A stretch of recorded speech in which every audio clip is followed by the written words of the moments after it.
Pasquantino to deep center. Victor at the wall. He's got it and takes the punishment. What a grab. Victor's got the second with a great grab for out number one. Sharply hit to second. There's one. Run down between second and third. There's two. How about that play?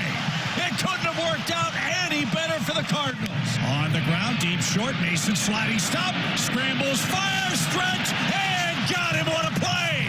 More great Cardinal defense. Ground ball up the middle. Diving stop. Flip to second, and the Cardinals get out of it. Incredible defense by St. Louis to preserve a 1-0 lead. Holy cow!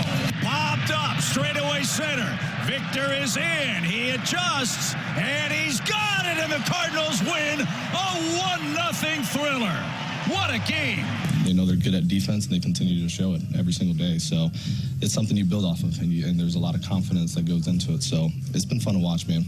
Alongside Alex and T-Bone, I'm BK. Cardinals just keep winning. They find ways to rack up these wins. Alex, they lost just 2 games on the entire road trip. 9 days, 9 games. They went 7-2. And in those 2 losses, it was 2-1 games. So you played really well, just came out on the wrong end of it, and you did so against legit playoff threats in both Philadelphia and Kansas City. Alongside Alex, T-Bone, I'm BK. You got BK and Ferrario here on a Monday morning on 101 ESPN. Alex, if you're going to look at, okay, if the Cardinals are going to be better than we expected this season, what is it? What is the thing that's going to allow for that? Well, it's the defense. Because you look at it right now, they are so clearly and far and away the best defense in Major League Baseball right now. Cardinals are plus 27 in outs above average. That's like 10 better outs above average than any other team in the league. We were talking about this before the show. You can make an argument whether you want to call it the Dodgers offense, the Yankees offense, maybe it's the Twins or the Mets pitching staffs. Like those are the teams that are doing those things the best. The Cardinals defense might be the best individual aspect of any team in Major League Baseball so far this year. And so I went back, Alex, last night and looked up, all right, what are the best defenses in baseball typically do? Is that something that translates not just to being a good team, but like, are these teams consistently making it to the playoffs? What are they? So I went back, outs above average began in 2016 as a statistic. And since then, here are what the teams that led the league in Major League Baseball in that area were able to do. 100 wins World Series, 85 wins lost in the wild card, 90 wins lost in the NLDS, 107 wins went to the World Series and lost, 90 wins lost in the wild card, 92 wins lost in the wild card, 86 wins lost in the DS, and then the one outlier in this regard, the 2022 Arizona Diamondbacks, who then eventually became a really good team the following season. It was like a 1-year lag. They were the best team in outs above average. They won 74 games that year, though, so they were not a very good team. There's one team in the last 10 that didn't end up making the playoffs that was as good defensively as the Cardinals are. Man, defense does not slump. And when you are this good defensively, you are very likely going to be a playoff team. Cardinals certainly looked that way over the weekend. What was your takeaway from it, Alex? I mean, it was impressive once again, but speaking specifically of the defense, you saw the ramifications of having elite defense. Andre Pallante was able to give you 7 really good innings and throw 100 pitches. Miles Michaelis was able to give you 6 innings and keep it very competitive. Why? Because you have guys that are stealing plays for you. I mean, Victor Scott in center field, Brendan Donovan at second base. We already know about shortstop with Mason Wynn. We've talked a lot about over the last few seasons of like, you got to be elite up the middle. And it always felt like there was a weak spot at some point. Now, I mean, they're a lead up the middle, with the exception of the catcher position, but I think Pedro Pajes does a pretty good job for you back there. When you've got Victor Scott in center, when you've got Donovan and Wynn right up the gut of the infield, and then with the corners that seem to represent with Walker and Nootbaar, it's hard to see the weakness with this defense, and specifically when you've got some guys who pitch to contact and guys that maybe aren't as sexy when you hear the name, like a Pallante and a Michaelis. Man, they're able to give you 100-something pitches and give you 6 or 7 competitive innings because your defense is able to save you a couple of runs. And Michaelis has been better. Yeah. I know everybody wants to like diminish what he's been able to do. Man, with this defense behind him, what he does might actually be okay. Now, it was a disaster in Boston, and nobody can take that away. That happened. You watched it. I watched it. It was horrible. But ever since, he's been like a mid-2s ERA. He's been fine for it. And I got to think specifically for a guy like Michaelis, when you've got, I don't want to say the yips on the mound, but you know your stuff is declining. It's kind of like a goaltender when you know you got a really good or it's the way that you play in front of a really good goaltender. Like, I know I got him behind me, so I can take chances. Maybe that gives Michaelis the opportunity to not take chances, but, experiment a little bit or work a little bit differently because guys can help you. He knows guys behind. Like, he's not changing, right? We know who Miles Michaelis is. He's not changing his stripes. He's going to have a lot of balls in play. Michaelis is basically a reflection of the defense behind him. Yeah. And so when you have an average defense, it's going to make him look real bad. When you have the best defense in baseball, it almost like he allows them to show how great they are because you're getting so many opportunities out there. If you're an unbelievable defense, you're going to translate those into outs more often than not. This defense is capable of that. The Cardinals defense, what was it, 2022? Would have been 21 when they went on that 17-game winning streak. They were capable of that. The last couple of years, very much not. And if you have anybody in the field that is a below-average defender, dude, the game finds you. And what the Cardinals are doing right now is they are avoiding having anybody out there that is below average. Every single position right now, and that includes first base, where Wilson Contreras has been nothing short of amazing this season. This is going to sound crazy. I think Wilson Contreras has been better defensively at first this year than Paul Goldschmidt was last year at first. Ooh. Am I wrong on that? I'm in on Contreras has been good defensively at first. Goldie's a standard at first base. Goldie's great. I mean, Goldie is what you hope Wilson Contreras becomes at first base. I think he's been better. I think Wilson Contreras has been better at first this year. I did not feel like Goldie was quite up to the same standards a year ago as he had been previously, but regardless, that was a little bit of an aside. I think they've been excellent at every single position so far this year. Even Burley made a couple of decent plays in the outfield yesterday. So it's been impressive to watch, and to me, that is the thing that allows me to continue to reach for, okay, what is the next ceiling for this team? What is the ceiling of the 2025 Cardinals? I think it's like 95 wins. 90 to 95 is, I think, what their absolute pinnacle of this season could become. Yeah, I wouldn't go that far, but I do think they are probably like 90 wins is their ceiling right now with this defense. You don't think there's any chance they could win more than 90 games?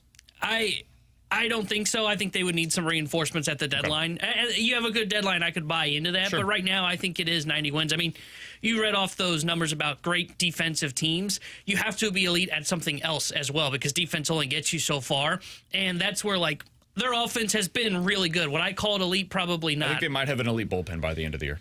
Potentially. And if they do, then that might be the thing that changes my tone of potentially getting the 95 on top of what the trade deadline is. But with that being said, like, there's no doubt their defense is helping them win games. I mean, it's the whole reason they won 2 or 3 against the Kansas City Royals. And you saw over the weekend what bad defense does look like, right? Jonathan India botches that ball at second base, ends up leading the bases, getting loaded, and then, of course, Babe Ruth comes up to the plate, Navan Herrera, and clears the bases with a double. Right there, that's when that game was won. And then your defense in Game 2 of that series makes a couple of really big plays late that holds on to that 2-1 win, and then he just didn't come through with the big hit. But your defense still played excellent to keep that game a 1-run game yesterday in the game that you lost. 314-399-9646 is the Air Comfort Service text line to get involved in the show. YouTube is available for you at youtube.com/101 ESPN STL. We got this comment from Kyle over on the YouTube channel. This team has earned buy-in. People should be invested in each game. They might not make the playoffs, but they are worth being along for the ride. That's how I feel right now.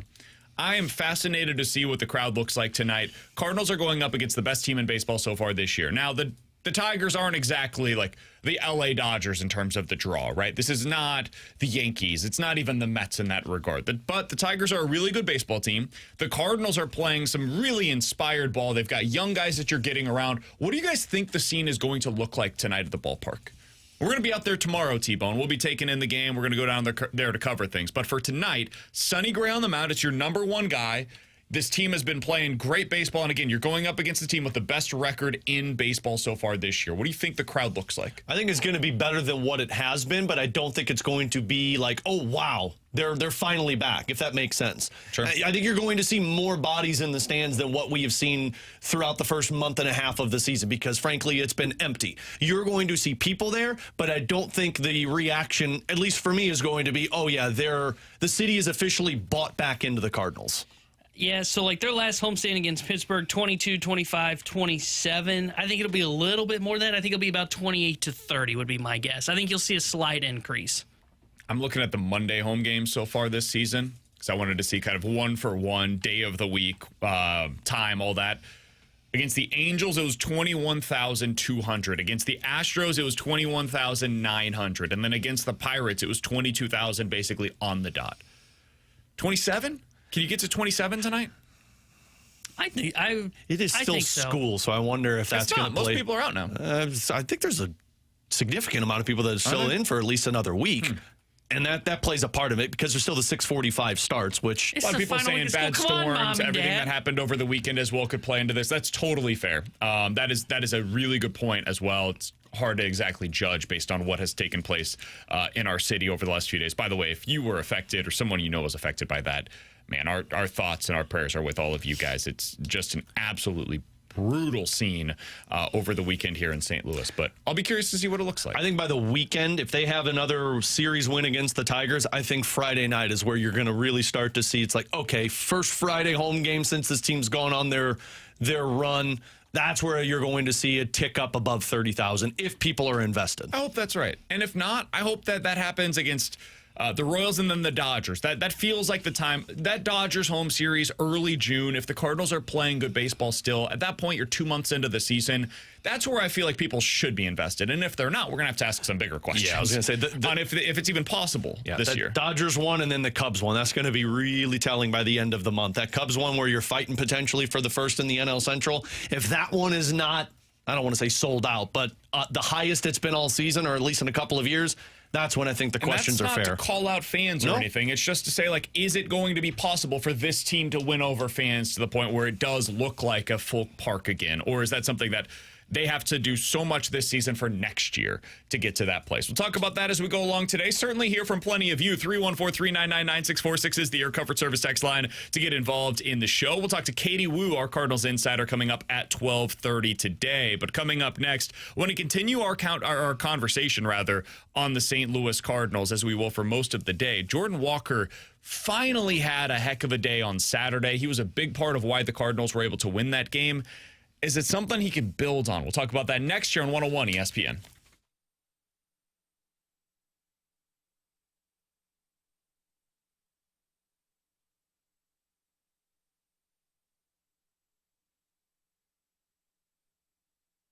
So I was doing our lawn over the weekend, and outside, my neighbor was outside. He was kind of power washing the siding of his home, and he was talking to me about Rhino Shield because he knows that I used them for the exterior of our home. He's got brick in the front of his house and said, look, paint's starting to fade away. It's been there since they moved in back in 2006, and he's looking for a facelift. And I explained to him what Rhino Shield does. And if you're in the market to upgrade your home or your business, then call Rhino Shield because you can paint it yourself. You've done it before. You're thinking it's like, this will be easier, it'll be cheaper. Yes, now it will, but year after year after year, when you continue to paint it, then it's going to take up the amount of money that you're spending. Whereas with Rhino Shield, you do it once and it's set for 25 years. It's backed by a 25-year transferable warranty. It's engineered with ceramic coating to outlast any type of paint. Plus, it's 100% waterproof. It deflects 90% of the UV rays. So do your home a favor and just put down the ceramic coating and not worry about it again. Call Darren, 877-25-RHINO. Tell him Alex Ferrario sent you and get the coating of a rhino on your home or business. 877-25-RHINO, 877-25-RHINO.com.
Swing and a high fly ball hit deep left center field at the track, at the wall. Jordan Walker has broken the tie. A solo home run.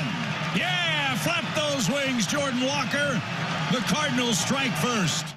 Alongside Alex and T-Bone on BK, Jordan Walker with the big home run over the weekend helps the Cardinals win that game 1-0 against Kansas City. That audio courtesy of FanDuel Sports Midwest. Alex, there have been some positive signs on Jordan Walker. Now, if you're expecting me to go into a bunch of numbers that are similar to like what Ivan Herrera is doing, that doesn't exist. But if I'm trying to find a trend, if I'm trying to find some reason to believe in what Jordan Walker has done, it's a little better. In his last 13 at-bats, he only has 2 strikeouts. That's a lot better, seriously, than what it had been earlier. 9 of his previous 16 batted balls were hard hit off of the bat. Okay, there's some reason to buy in there. He hit the game-deciding home run on Saturday. That was a massive bomb for him. I think he was even surprised that it happened in the moment. He had gone 23 straight games without a homer prior to Saturday's solo shot. So, again, these are small things that you're trying to find and say to yourself, all right, is it getting a little better? The answer is yes on Jordan Walker. Alex, do you think this is something that maybe he could build on? They said after the game on Saturday that he was doing a little something different with his hand placement, and hopefully that opened some things up for him. Took him out of the game on Sunday because they were going up against a pitcher that he didn't profile as well against as Alec Burleson. So how do you feel about Walker right now? I mean, I feel the same way that I have felt about Walker. Like, it's good to see the improvement and see the approach at the plate. And I'm with you guys. Like, the strikeout numbers significantly better. And I felt like he just looks a little bit more confident at the plate this season than years past. But 3 games isn't going to change my opinion about it. I want to see it for the entirety. But if I'm the Cardinals, that's an improvement, right? Like, that's a moment where it's like, hey, hopefully all of this side work with John Jay and Brant Brown has benefited him. That's a moment where he gets confident from, and then you turn it into a little bit more of a runway for him. And that's the best part about where they're at right now. They're allowing Jordan Walker to just continue to go out there. So I hope that this is a jumping off point for him. I was looking at this earlier today. Do you know the last time he has had multiple hits in a game this season? Has he done it this season? He's done it twice. Like the second game of the year, third game of the year. I think he had one game like a couple of weeks ago where that was the case. Yeah, it was April 13th. Yeah. So about a month ago was the last time he had multiple hits. So like that's feels like yesterday. It does feel like yesterday. That's what happens when you have kids, man.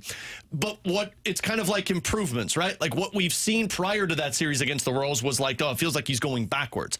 Now you get some success. You're not striking out as much. You're not chasing. You're making contact. You showcase a little power, and then you get the next step from there. And that's what you hope happens. Now, the tough part for Walker is you're about to go up against the Detroit Tigers and that pitching staff. Not an ideal spot, but if you're the Cardinals, this is what this season was meant for, man. So here's my question. Are they platooning Walker right now, and we just don't know it? I think so. I think they are. You look at, they've gone up against so many lefties. 6 of their last 9 games, they've gone up against a left-handed starting pitcher. And in every single one of those games, Jordan Walker has started. And in every game in which a right-hander was on the mound, he has not.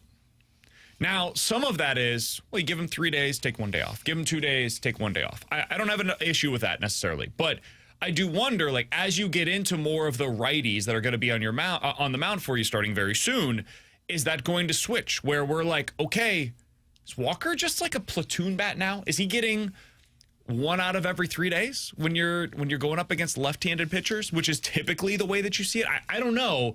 I'll be curious to see how they decide to go about the playing time, because Burleson is starting to heat up. Like, for all of the stuff that I just mentioned about, hey, he's hitting the ball a little harder, he's not striking out as much. Dude, there's real signs with Burleson. Like, Burleson has been very good over the last couple of weeks. 8 for his last 23, a double, 3 homers. That's good for an OPS over 1,100. It's an 8-game stretch, and he's been awesome.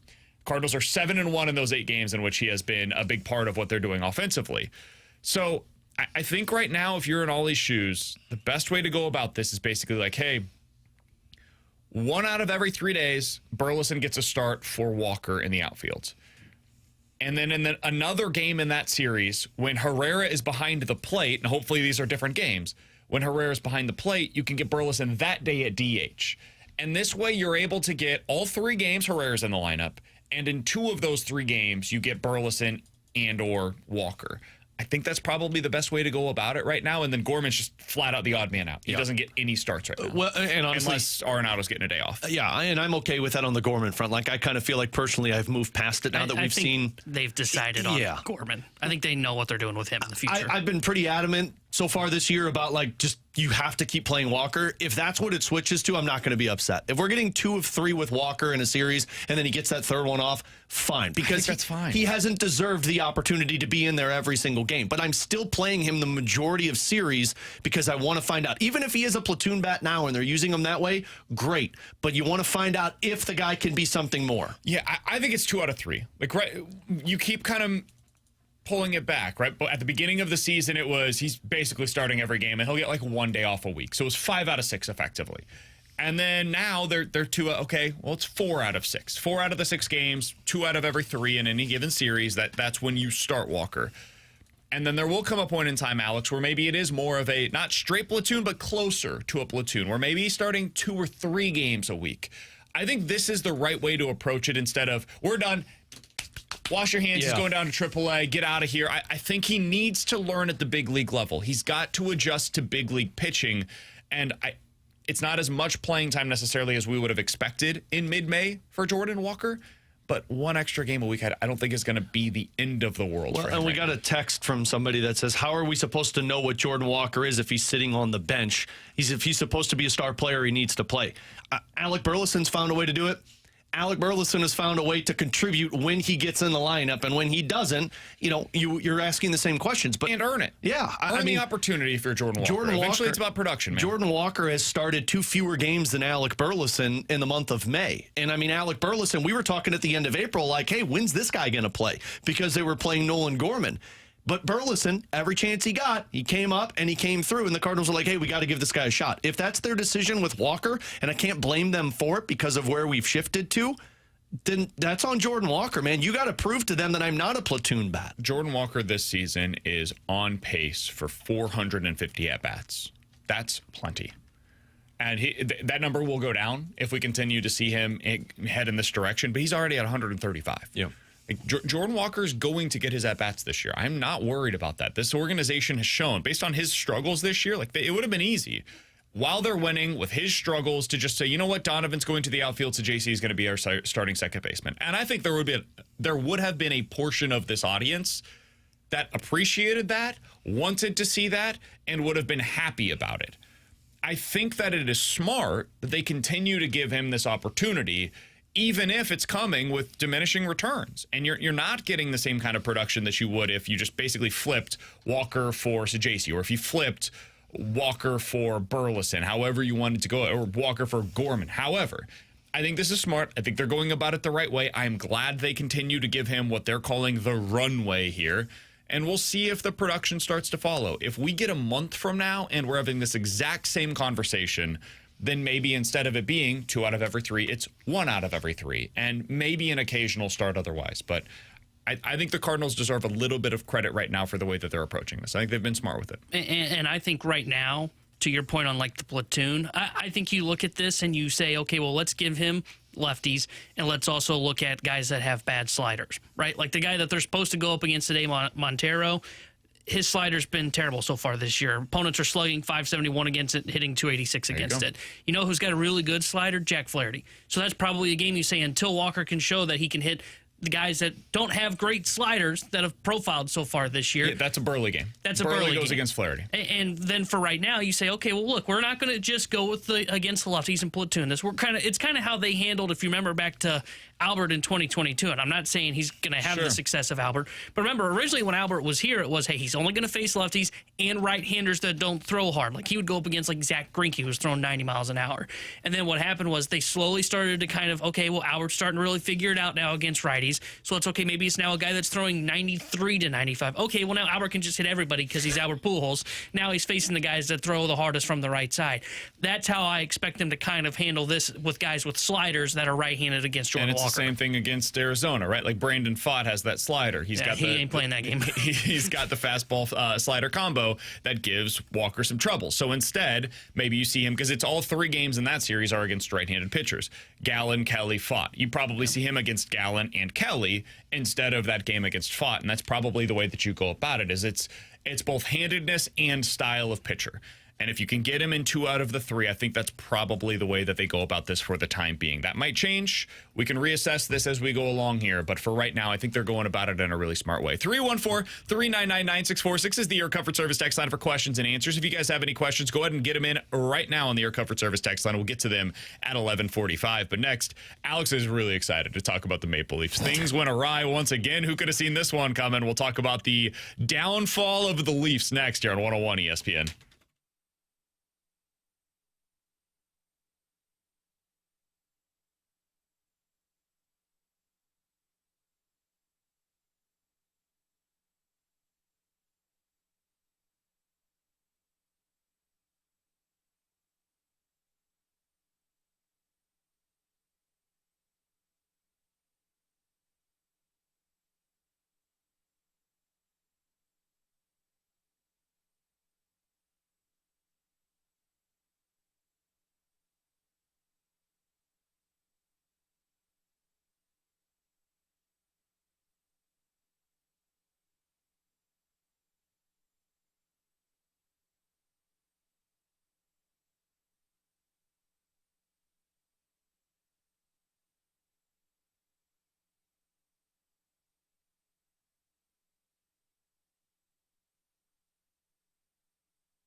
Tanner Hendrickson here, the Sports Center update driven by Johnny Londoff Chevrolet and Johnny Londoff Autoplex. Cardinals fell to the Royals yesterday 2-1, but they took 2 of 3 from Kansas City and wrapped up their 9-game road trip with a 7-2 record. They return home tonight where they'll start a 3-game set with the Detroit Tigers. 6:45 will be first pitch, and Sonny Gray will be on the mound for St. Louis. The Sports Update was driven by Johnny Londoff Chevrolet and Johnny Londoff Autoplex. See them at Londoff.com. Chevy, together we drive. Are you kidding me?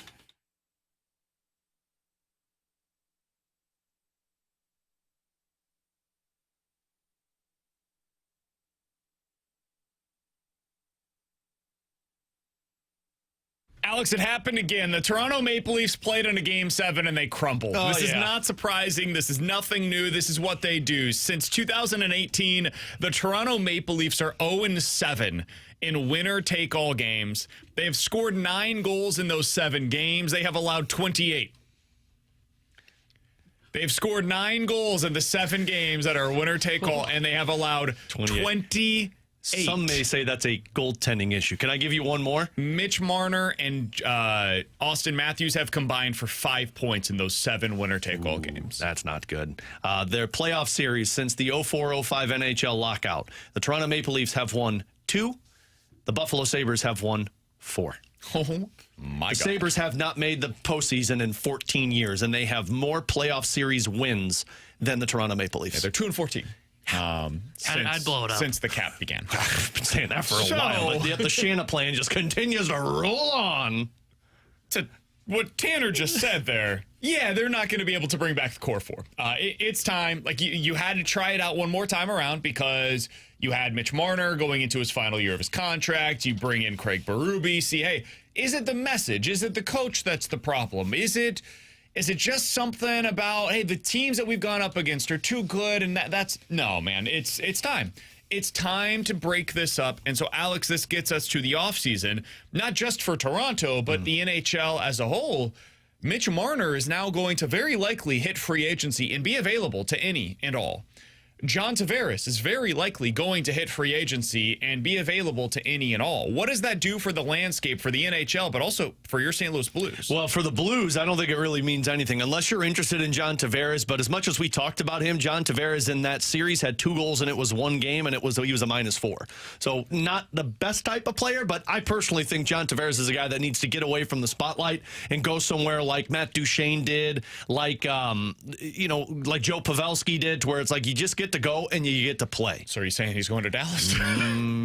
Maybe 2 for 2, I guess. No, they got Rantanen, and they don't need help with that one. But what's going to be fascinating is what teams think of Mitch Marner. Because, look, he's 28 years old. Not interested. I'm not either. I mean, at the money. Like, if you're telling me I could get him for $8 million, I don't know if I'll I'm take interested him. in the player right now. I'd take him for $8 million. You tell me I can get him on the same deal as Pavel Buchnevich, I'll live with it. I'll take the 100 points and we'll figure it out from there. $8 million, For 14? No chance. Nope, not interested. Even for 11, because like we were talking about Elias Pettersson being potentially available, and we're like, you don't need that head case. That's just what Mitch Marner is right now. I mean, you mentioned the numbers for those guys in series clinchers. Austin Matthews was complaining about too many passengers last night. Dude, that entire roster seems to be passengers. They were standing around watching. So what I find fascinating is the landscape of free agency. Every team's going to see Mitch Marner's available and be like, oh, this is the guy for us. But then there's going to be that hesitancy of like, yeah, but are you willing to pay $13 or $14 million to make this guy the face of your franchise? Because that's what it's going to cost you. And if you're the Toronto Maple Leafs, so be it. Walk away from it. We got this from the YouTube chat, youtube.com/101 ESPN STL. Jay Bright said, as a Blues fan, I don't want Marner. The Blues need more physicality, and Marner isn't that. See, to me, it's not physicality. It's not, hey, you need to go out there and get Sam Bennett because he's going to punch people. Like, yeah, sure, that is an added benefit. It's compete. Are you going to go out there and compete your ass off to the point where, like, everything else be damned, I'm winning this puck battle? Yeah. And, like, listen, there are some guys on the Blues roster that aren't even up to that standard at all times, right? It's really hard to live up to those standards every single time that you're on the ice. Mitch Marner isn't that, man. And this isn't like me calling him out or anything like that. No, Mitch Marner's a big boy. He's fine. He's going to make a ton of money. He's an incredibly skilled hockey player. He's very, very talented. But I don't think at $14 million you can win anything meaningful when that guy is making that kind of money against your cap. I don't believe it. And we've seen it every single year in the playoffs. You get to this time of the year, and it's not just about physicality. Because, like, you look at the Stars, they're not overly physical. You look at the Oilers, they're not overly physical. Hell, even Carolina, they're a physical team, don't get me wrong. It's about compete. Are you competing? Those teams are. The Toronto Maple Leafs aren't and haven't for years now. And that's what's holding them back. And if you want to compete, you got to get to the areas that you can do damage in. And like we all thought that Pavel Buchnevich didn't have the greatest playoff series, right? Like we were like, look, he underperformed in terms of what the expectations were. Pavel Buchnevich in 7 games in the first round had a total of 14 shots on goal. You know how many shots on goal Mitch Marner had in the second round against the Florida Panthers? 8. Like you're playing 23 minutes a night and have 8 shots on goal. You're not going to the areas. Even Berube was talking about it. If you're not willing to go to the hard areas, then you're not going to have any success. So that's the wild part. I think there's going to be a lot of teams that want Mitch Marner. I think teams like Utah, I think teams like Vegas, they're going to be doing whatever they can to get that player. And if you're in a more desperate position than where the Blues are at, I actually get it. If you're Chicago, throw $16 million at that player. Who else are you getting? Yeah. Like, you got to do something. Somebody has to make the money on your cap. And this is how you get yourself into a bad spot, don't get me wrong. But Mitch Marner's a good player. I just think your ceiling is really limited with him on your roster. Dude, if you're the Chicago Blackhawks, you're not worried about the ceiling. You're worried about the floor. And our floor right now, if I'm the Blackhawks, is 61 points in an 82-game schedule. And we've got this dude that was supposed to be a generational player, and he ain't great right now. Right. In Connor Bedard. So I have to fix that. If I'm the San Jose Sharks, dude, I need somebody to be out there with Macklin Celebrini, because that guy's a stud. He's a future star. I think he could pair pretty well with a guy like Mitch Marner. So there are teams that make sense for him. Anaheim. There are teams that could make some sense for him. The Blues just are not one of those teams. Somebody texted and said, Marner was passionate late last night. He was cussing out his teammates. There was videos of it. He would bring more than a guy like Jordan Kyrou. Dude, you could be passionate all you want, but if you're playing 23 minutes a night and having 8 shots on goal, you might be the one that needs to get cussed out. I don't care what you say. Yeah. I don't. You know who doesn't say a whole lot? Jordan Bennington. He shows his compete level. He used to. Well, I was going to say, he used to, and you complained about it. Sure. This is part of what I love, though, about the evolution of Jordan Bennington. You know how you can show your compete? By going out there and working your ass off. People will see it. They can feel it. And then it exudes all of that to your team, and that provides the momentum that they need. You chewing your teammates out after you just lost 17 different puck battles because you're down 3-0 in another series in the Game 7. Like, I don't care about what Mitch Marner had to say about his teammates. I have no cares in the world about that. Dude, you go out and compete. Yeah. And if you do that, that is the way that your team can go out there and win. So, yeah, that did nothing for me yesterday. Not at all. And I think what you saw in that series was a telling sign of what I think what Toronto did was brought Craig Berube in and said, we got one more year of this, and then we're going to let Berube take over. Because the Florida Panthers beat the Toronto Maple Leafs because of depth. They beat them with depth and better goaltending. But Brad Marchand, Luosterainen, and Lundell outscored the big four for the Toronto Maple Leafs in that playoff series. And what it came down to, Matthew Tkachuk didn't score a goal in 7 games against the Maple Leafs. What it came down to was the top players for Florida canceled out the top players for Toronto, and then the depth scored for the Florida Panthers, and that's how they won that series. Depth still wins in the playoffs. We got this from the text line. 314-399-9646 is the Air Comfort Service text line from the 618. Guys, getting to a Game 7 means that they were competing. They didn't finish. I mean, they lost 2 of the last 3 games of that series by a combined score of 12-2. Yeah, I was going to say Game 5. That's not competitive. Game 5, they basically, Craig Berube said that was the worst brand of hockey he has seen. And yesterday was every bit as bad. Yeah.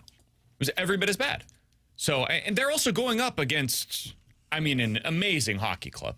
What Florida has done to build this roster is nothing short of remarkable. They had a President's Trophy team that fell short, and they said, we're trading for the guy that we think unlocks everything that we could be capable of in the playoffs, and Matthew Tkachuk has been that. But you just said it, Alex. He had 0 goals in this series, Yep. and they still found a way to overcome the Toronto Maple Leafs. Just an amazing accomplishment by Florida. Brad Marchand had 4 goals in that playoff series. Austin Matthews had 1. Mitch Marner had 1. That's the difference. When your third and fourth line guys are outscoring the other team's top guys, that's how you win playoff series. You know what happens when you're paying those top guys 11, 12, 13, 14 million dollars and you have multiple of them, it becomes really difficult to fill out the middle 6 and the bottom 6 of your forward group. So then you're light there. So if you're built the way that Toronto is built, you can win this way. There have been teams that win with a very top-heavy... Look at Edmonton, right? You can win with a top-heavy lineup. but those dudes better produce. And if they don't, that's where you start to see all of the pressure go toward them. And for Toronto, they haven't produced in the playoffs enough. If you look over at Edmonton, it's where I think you have to give a ton of credit to Leon Draisaitl and Connor McDavid. Yep. Those guys compete their asses off, and they come through in the playoffs. They find a way to make those around them better, and they come through with goals as well. So that's a big part of this. All right. He's Alex Ferrario. That's Tanner Hendrickson. I'm Brandon Kiley. It's BK and Ferrario here on 101 ESPN. In 15 minutes, how do the Cardinals operate if they're still in it at the deadline? There was a column over the weekend that was written, Alex. I want to get your thoughts on it. I completely disagree with the overall premise of it. So we'll get into that in 15 minutes. Questions and answers is next here on BK and Ferrario.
314-399-9646 is the Air Comfort Service text line from the 314. Guys, at what point do you think Michael McGreevy gets called up? Would Michaelis be sent down or put in the bullpen like Matt's? What do you do?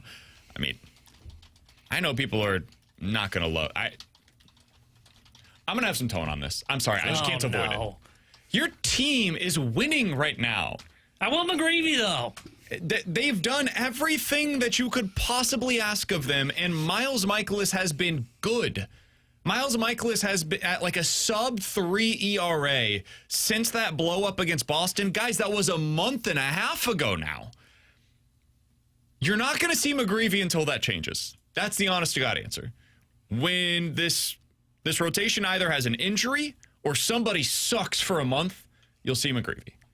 Until then, he's not going to be around. And no, Miles Michaelis is not going to the bullpen right now because Miles Michaelis has been good. The guy that's been the worst starter for you lately is Sonny Gray. And so you want to send him down to Memphis? The pen either. So rehab start? I apologize. I didn't want to put as much stank on that as I had to, but I get so frustrated when your team is winning and they're playing really well. And it's like, oh, but what about that shiny object? Yeah, we'll get there. But let's enjoy this while we've got it. Okay, sorry. You guys have any thoughts? I think you'll see. I think there's a chance you see McGreevy at some point this year without injuries. And the reason I say that, and look, we're at the ballpark tomorrow, BK, so I'll be curious if there is any concern within the organization. But is Liberatore going to hit an innings limit? My expectation is there's probably one on him because he hasn't thrown a lot of innings in the last couple of years. So that's why, like, if there is one, like, say they say, you know what, we're going to max him out at 150. Well, right now they're really pushing him. So then chances are maybe he has to go back to the bullpen and then you bring up McGreevy for that spot. But that just comes down to, are they going to put an innings limit on it? And the way they're operating right now, my assumption is no. So, yeah, I'm with you. You just wait till there's an injury. Maybe if you wanted to get creative, but I'm always afraid to trade away pieces when you're in it.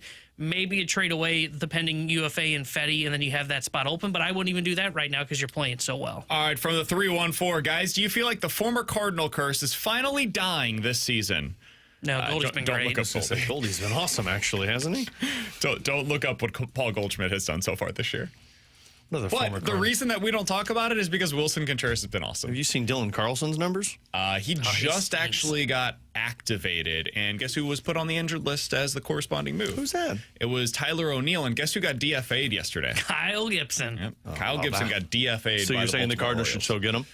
No, they don't need him now, but I do think it is noteworthy. Like, T-Bone, admit when we're wrong, right? We'll tell you when we think that we're right. We will also admit when we were wrong. The Cardinals were right this offseason. I also wonder if Kyle Gibson's numbers would look a lot different if he had the entire spring to get ready. Agreed. We've seen this happen a number of times where guys are late to sign, they aren't fully built up, and then it really takes its toll. He's been terrible, though, for the Baltimore Orioles. It's like a 7 ERA for them. I'm amazed teams are still willing to do that with pitchers when, like, there are so many examples in years past of, like, if you sign a guy without the proper reps to get ready, he's going to be a disaster. Excuse me, I apologize. I said he had like a 7 ERA, 17 ERA is what he had in 4 starts. That can be fixed. To your point there, I am a little surprised that teams continue to do this. Now, his was only like a 1-year deal, so his isn't too bad, and Baltimore was dealing with injuries. But it goes to Baltimore. There are significant questions about their pitching depth at spring training, and people were questioning that going into spring training, which is, sure, you want to win, quote-unquote, the contract, right? You want to give them what's real market value. It's okay to overpay a little bit for a guy like that, right? Yeah, it's okay to be off a little $2-3 million bucks. But no, all these teams want to be completely, no, it's got to be what we want or it's the highway. And then you get to a spot like Gibson or Jordan Montgomery in Arizona where it just doesn't go well. And we were both, I liked your idea of trading Fetty, bringing in Kyle Gibson, and you basically end up same spot money-wise, but you get an asset for Eric Fetty in the offseason, and now you're able to just plug that hole in your rotation with Kyle Gibson. Fetty's just flat out been better than Kyle Gibson this year. Again, I don't know if that would have been the case if he had signed earlier in the offseason, but credit where it's due. When the Cardinals are right and we're wrong, we got to give them the credit, and they were right on this one, it appears. All right, 314-399-9646 is the Air Comfort Service X line. From the 314, do the Cardinals start going to Burleson late in a game if Walker has a big at-bat in a big spot against a right-handed reliever with a slider? It's an interesting question. I think the answer is no. So far, they have not been doing that, but I wouldn't do it. Not yet. No. I'm going to continue this with Jordan Walker, and I know people hate it, but To me, that was the number one goal. Yeah, I think you've already gotten your answers on Nolan Gorman, but he had a lot more of a runway the last couple of years than what Jordan Walker has. I still want him up in that spot. I think they should, and I could be wrong. I got to double check this. I think they did do this in that Philly series. Yeah, they went to Jordan Romano in game 1 of a doubleheader. Walker was in the lineup, and Romano's got a pretty good slider, and they pinch hit for Burley. They also pinch hit for Paz, which makes sense, but they pinch hit Burleson for Jordan Walker. If there's a bad slider situation, and the game is tight and it is a big leverage situation, if it's tied like 1-1, nobody's on, there's one out, and it's the, bottom of the 7th, okay, fine. I get that. There's no leverage potentially in that spot of the game. But if there's runners in scoring position and you've got a hard right-handed slider coming out of that bullpen, I think you have to, because I think right now it is about putting him in spots that should benefit him to hopefully build some confidence, but also trying to win right now. To me, they are back into a little bit of a, I don't know if I'd call it a winning window, but they are back to, should be operating a little bit like a winning team. Yeah, they're trying again. All right, from the 636, guys, what's going on with St. Louis City SC? Should we expect them to be competitive in the next couple of years? T-Bone? Not this year. The next couple of years, maybe, but I mean, I'm shocked they haven't made a coaching change or a front office change yet. I mean, they've been winless for 10 straight games. Lutz was on KMOX yesterday and said, hey, we told the guys, let's play for the city. The city just went through unbelievable things that had happened with the weather that came through on Friday, and then they didn't show up and got killed 3-0, and it looks the same. They show no signs of improvement. There should be some significant changes. I'm shocked that Melberg's on the practice field today with St. Louis City SC. It's just not a fun product to watch. Like, it's the opposite. It is more of what the Cardinals have been in recent years, and the Cardinals are what the City SC team was 2 years ago in their debut season. Like that, they've almost flipped in terms of the entertainment value of the product, and I don't know how quickly they're going to be able to get this thing back on track. It feels kind of like the Blues, where it's like, hey, the culture was in a certain spot, and then it changed over the last couple of years. Easy to lose, hard to get back. I don't know enough about soccer and who's out there, but it doesn't feel like firing a coach is going to fix it. Like they fire coaches like the NHL fires coaches, maybe even to a greater degree. It's a temporary fix, and then you still have the same roster issue if it's a roster issue. And if you fire Lutz, that's fine, but not much you can do now. You're going to have to wait for the offseason to get that going. Yeah, I'll be curious to see if Carolyn Kindle will let Lutz hire another coach, because you're right. They change through these guys rather quickly in soccer. But I'll be curious, because remember, the expectation based on what she said to the Post-Dispatch was, hey, we want to be a playoff team, and they are far from a playoff team. My guess is you fire both at the end of the season so that you start fresh. Maybe the problem is, like, you've got this huge transfer window during the season, so it's kind of different than if you were an NHL team and you decide to move on from your GM. Most of the GM moves for hockey are off-season related, right? Like, yes, there's the deadline, but most of what you do, draft, free agency, trade, all of that big stuff takes place during the offseason. Soccer is different. The calendar is almost never ending. And so especially with the transfer window, if you're going to be significantly involved in that, you kind of need to make that move sooner rather than later, at least based on the way that I understand it. T-Bone, you can correct me if everything I just said is wrong, but I think that's the case. Yeah. So it is a little bit different timing-wise for soccer than it is for other sports. Yeah, what makes it interesting with them is, like, right now my expectation is they're going to be selling guys at the transfer window. Like, I wouldn't doubt that Berkey's potentially on the move at the transfer window. I mean, he's already talked about, like, hey, this is way different than when I first got here. And I think, if I'm not mistaken, his contract's up at the end of the year.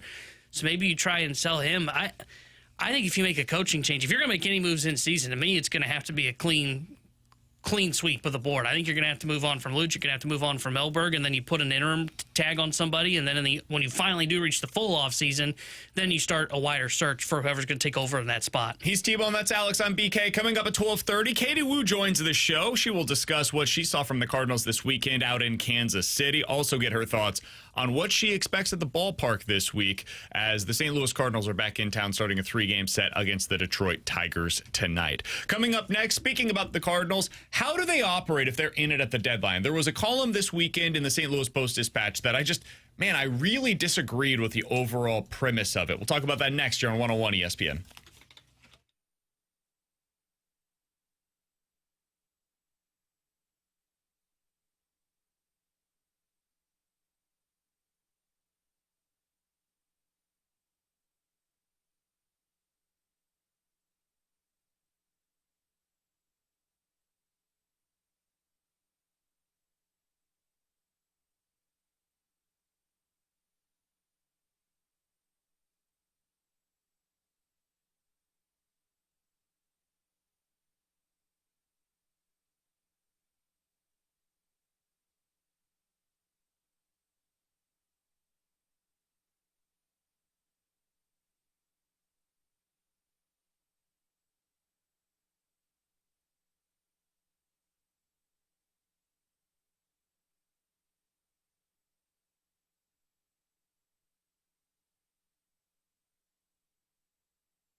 Alongside Alex and T-Bone, I'm BK. So, Alex, I was reading an article over the weekend, and I want to make this very clear. This is not about the person that wrote it. This is about the article and, like, the opinion that is being shared here, right? I just vehemently disagreed with it, and I wanted to get your guys' thoughts on it. 314-399-9646 is the Air Comfort Service text line. Alex, Lynn Worthy wrote the following. Quote, the idea that the Cardinals might look to add pieces in this summer is pure poppycock. Poppycock, excuse me. Not only would that be them falling back into their old patterns, but it would also directly contradict the direction that they charted and set out upon as soon as last season came to an end. Beyond the absurdity of changing course so quickly, there's also an imminent crisis within the organization that must be addressed. The Cardinals still don't have enough starting pitching going forward, and not just in the sense that, quote, you could never have enough starting pitching. The impetus for the Cardinals this summer in making moves needs to be bolstering their starting pitching depth. If there are any deals available to be made involving expiring contracts or dealing from an area of the organizational depth that can address that need, that's where it needs to be focused. That is worth chasing. So basically his opinion that he shared over the course of this column is, hey, the Cardinals are playing fun baseball. It's an enjoyable ride to go on right now. However, it should change nothing about what this season is all for. This is still a transition, and they should be selling off the expiring contracts such as Eric Fedde and Ryan Helsley and looking to target starting pitchers in return as we get closer to the deadline. Alex, I just wholeheartedly disagree with this. I don't know what the Cardinals should do at the deadline. I think having a firm opinion either direction at this point in the season is kind of foolish, personally. I think right now it's hard to say because we don't know what the context is going to be. Do they have injuries that they are trying to overcome? Like 2 days prior to the Blues deadline, I thought they should be all in. And then Colton Parayko got hurt, and I was like, sell. You got to take a step back. And frankly, Doug Armstrong said like his opinion on the matter changed after that Colton Parayko injury as well, where they were potentially going to be buyers and then they decided to hold. So there's a lot of context that's missing right now that we just don't know the answer to as they get closer to the deadline. Are you 5 games up? Are you 5 games back? Are you playing really good baseball? Does your rotation look then the way that it looks right now? What's the plan with Matthew Liberatore? Does he have any kind of an innings limit that would change the way that you have to use him over the final 2 to 3 months of the season? So all of these are questions that still remain to be answered. But could I be convinced that they should buy at the deadline? Abso-freaking-lutely, dude. Of course. Yes, if this team is 10 games above 500 and you don't buy or you decide to sell, dude, you could lose this fan base for the next 5 years if you do that. And I think it would be deserved, honestly. You can't just go into the season and say, well, this is who we are and never adjust. Never adjust. If they show you there's something different, well, listen to them and go out there and make the moves that are necessary to bolster this roster and see what they're capable of. There are a lot worse things than getting a really great season out of one of Eric Fedde or Ryan Helsley or both of them and riding that to a playoff run. There are a lot worse things than that. There are. I'm not as aggressively disagreeing with it that you are, because I understand where Lynn's coming from with this. Like, I mean, he's right. They did say at the beginning of this season that this was the plan. And you're right, BK. Like, you have to be flexible in terms of we say we're one thing, but we go the other direction. It's hard to have a stern stance on this now because I also don't know what the market is holding. I don't know what's out there in terms of how aggressive our team's willing to be. Are you telling me that despite them being great right now, you wouldn't like to trade for Cole Reagans? Well, I mean, I see what you're saying. That's kind of, we talked about this last week in terms of, I think it was Buster Olney that pointed out, like the Cardinals might be in the same spot that the Tampa Bay Rays were, where they had all of these pieces. They were competitive, but it was kind of like, hey, we're the only team on the market. Let's sell these guys off. Again, I think it would be a shot to the face of the fan base if you go out there and sell everything. But I also don't know how aggressive teams that believe they can win the World Series are going to be if Ryan Helsley is available, if Eric Fedde is available. Because those are the two guys that I think we're really talking about right here. It's Fedde and Helsley. And the other side of this, too, is what's McGreevy doing? I know you went on your rant about McGreevy there, but sure. Is McGreevy performing at the point where, hey, he's ready for the majors at the trade deadline? And Fedde's kind of fallen back to earth a little bit, and Fedde's competitive, but you think McGreevy can offer that? Because to me, that's taking the step back and looking at the bigger picture. Like, yes, this is fun right now, and we could go on a run for all we know. But I also understand that these were two pieces at the beginning of the season that we looked at and I said, hey, we're not getting good enough offers for now. Let's see what it looks like at the deadline. Can I read you the list of the players the Cardinals acquired at the 2023 deadline? Yeah, who was Just it? go through this real quick. Oh, 23 they sold it, yeah. Cesar Prieto. What's he done for the Cardinals so far? Haven't seen him. Drew Rom. Well, not good. Zach Showalter. Haven't seen him. Matt Swanson. Barely seen him. TK Roby. Haven't seen him. Thomas Ajacey. Oh, he's pretty good. Sim Robersa. He's injured. Adam Kloffenstein. Oh, he had one really good game at Rickwood.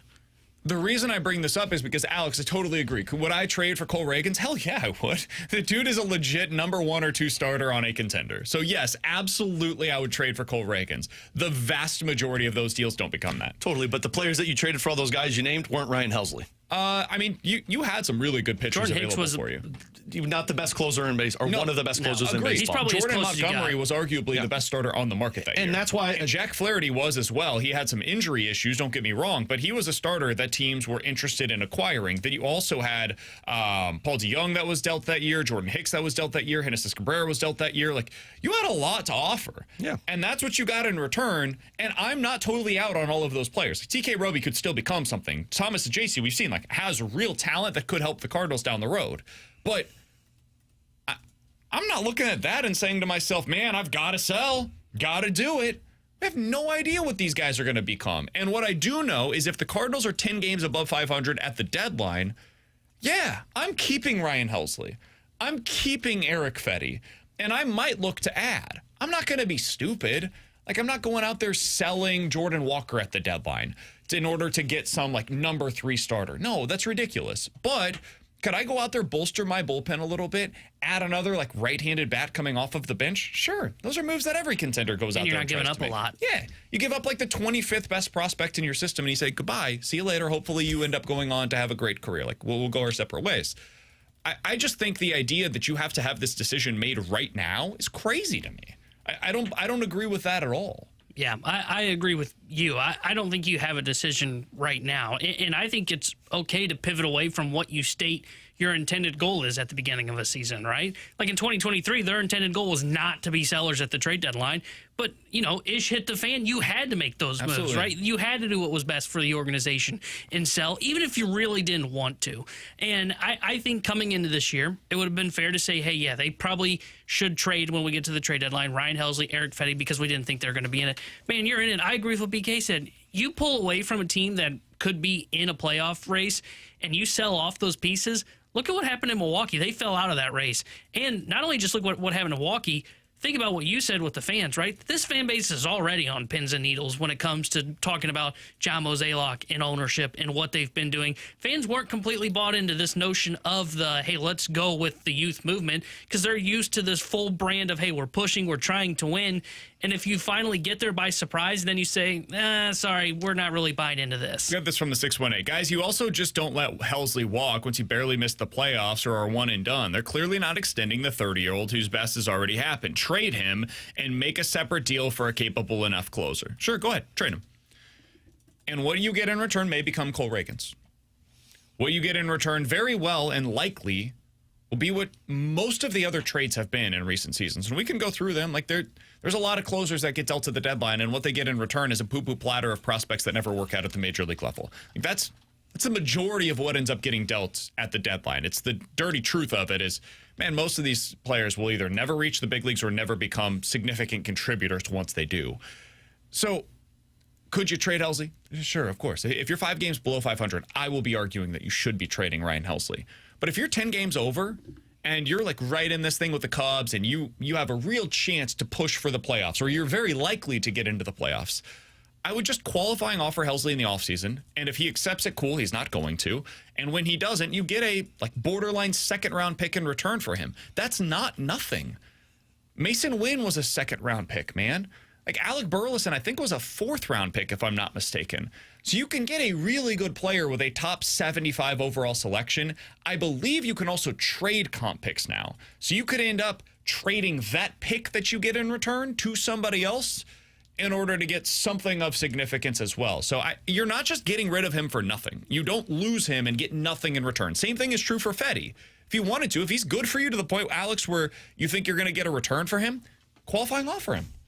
See what you get in return. Either he re-signs on a 1-year deal worth $20 million, which is totally fine by me, or he signs elsewhere and you get that comp pick for him as well. Now you got 2 of them at the end of the year. I would not go about it this way at all. If they end up selling and there's reason to do so, I'm cool with it. You can't just make that decision today, though, when we're 2 months away from the deadline. I am thinking at this point in time, by the way, we talked about it today because it was a big column over the weekend from Len Worthy. And it is worth your time. Like he presents a fair argument. I just disagree with it personally. For the next 2 months, I don't even know how much it's really worth talking about what they're going to do at the deadline, because ultimately the team's going to dictate that with what they do on the field. That's where I'm not sitting here talking trade deadline yet, because I still want to see what this team has to offer. I mean, if we're talking about being the best in the NL Central and one of the best in the National League, then yeah, I mean, you're insane to be having that conversation. For right now, they look like a team that should be considered in the playoffs, but I still think we have, 2 months to worry about, 2.5 months to worry about this. There's still a lot of baseball to be played. If they are in the exact same position at the deadline as they are today, Alex, you are currently 2 games back of the Cubs for the division, and you're currently 2 games back in the wild card spot as well.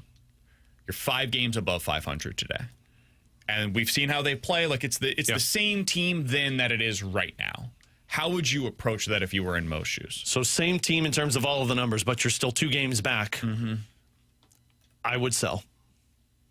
How would you approach that, T-Bone? I'd buy. I don't know. To me, it's not a question. I would buy. I would be willing to put a comp pick on Helsley and Fetty, and I would go out and try and improve this team, because I don't just think this is about sending I don't think this is just about sending a message to this core for this year. I think it's also about sending a message to, hey, not only do we believe in this core this year, we believe in this core in the long run, right? We believe that maybe we're not the Atlanta Braves with their talent, but we've got a young, cost-control core that is something to that extent. So for me, I would buy. I'm with you as well. I also think they're screwed pitching-wise is a little overstated. I don't think it's that hard. And the other thing, sorry to cut you off, but to Lynn's point in that piece where he kind of mentions, hey, what do you do going into next year? Because you've got 3 pending free agents. Well, I'll just either re-sign Michaelis to a 1-year deal if I wanted to, or Fetty, or I'll just go to the market again, right? You can go find a 1, 2, 3-year deal. McGravy is replacing one of them. Exactly. McGravy's ready to go. Palante's ready to go. Libertor's ready to go. Sonny Gray's ready to go. So I need to find a starter. And they could experiment with Leahy moving to the rotation again as well. I don't think they're in as bad of a position pitching-wise as some seem to believe. And that's just a disagreement. That doesn't mean one is right and the other is wrong. But my personal perspective on it is I don't think they're in some dire straits when it comes to their rotation. All right, coming up in 15 minutes, we'll talk to Katie Wu, Cardinals insider for The Athletic. But next, 314-399-9646 is the Air Comfort Service text line for in or out here on BK and Ferrario.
314-399-9646 is the Air Comfort Service text line for in or out. You guys give us a scenario. We will tell you if we are in or out here on BK and Ferrario. Let's start out with this one, Alex.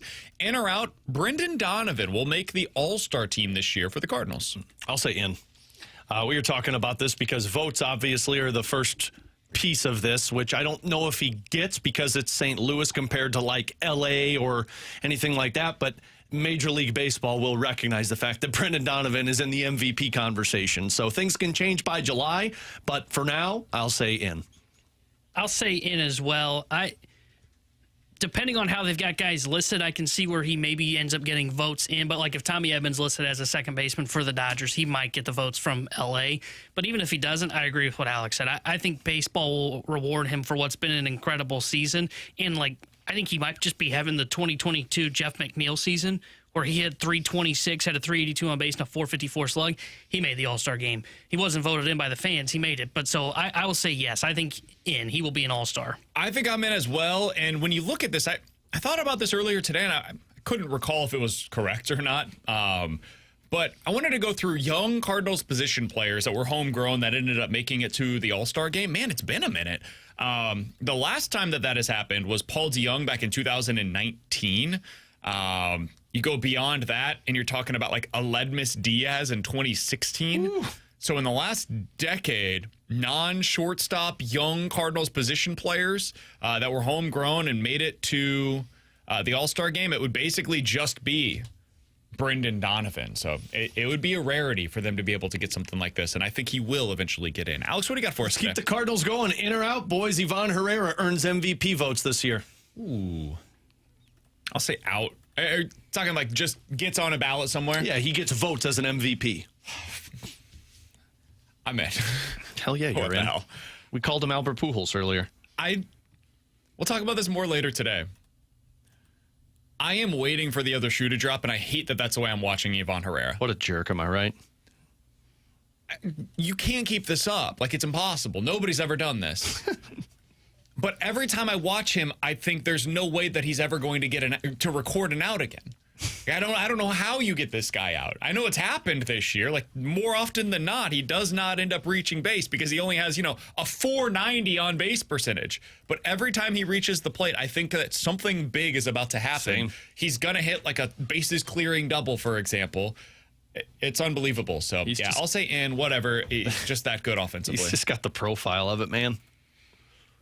I'll say in as well. The last couple of days I've been going down like rabbit holes looking at old MVP ballots. Like Colton Wong retired. He finished 20th MVP voting one year. I have no idea how. Yeah, I think he'll get some votes. If Wong got a vote, and there's no shot against Wong, who had a very good career, Ivan Herrera is going to get some votes. So by the way, this one comes from the text line just to finish that point on it. T-Bone, in or out, Colton Wong will eventually be a Cardinals Hall of Famer.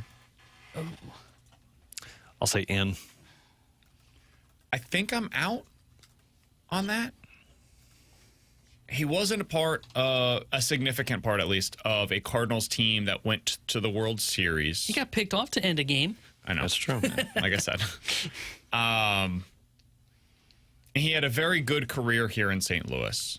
I don't know that it rises to the level of Cardinals Hall of Famer. So I'll say out, but I wouldn't be mad if he got in. I really enjoyed watching Colton Wong in his career. Fans loved Colton Wong specifically because of his defense and longevity-wise, he played here for a long time, so I think that's going to be in.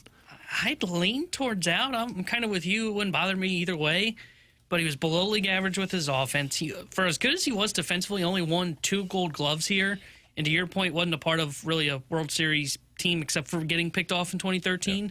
So I would say out. I don't think he would be a Cardinals Hall of Famer. T-Bone, what do you got for us? Guys, in or out?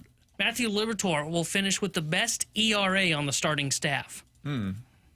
He is the number 1 guy right now, correct? Yep, he is number 1 at a 2.92 ERA. Second best is Eric Fetty at 3.44. I'll say in. I think it'll be close between him and eventually Sonny Gray. I think will be the next guy. Sonny just has to get this home run thing under control, man. 9 home runs allowed already so far this year in his 9 starts. And we know that was the problem for him, especially on the road last year as well. Sonny Gray finished the season last year with 21 home runs allowed over the course of 28 games started. So if he gets that if it just normalizes a bit, not he's great at it. He's just it's not as bad as it has been thus far. I think Sonny will eventually be right there with Libby, but I'll say I think Liberatore ends up with the best ERA over all of your stuff. I'm in. Here's the teams he's pitched against: Philadelphia, the Mets, Philadelphia. He's got 2 Pittsburghs in there, 1 Royals in there, and he has found ways to keep all of those teams, with the exception of Pittsburgh once, under 3 runs. So I'm in on this. I think I'm in as well. I don't know if Gray's going to get that ERA down enough to beat him just because of that home run problem.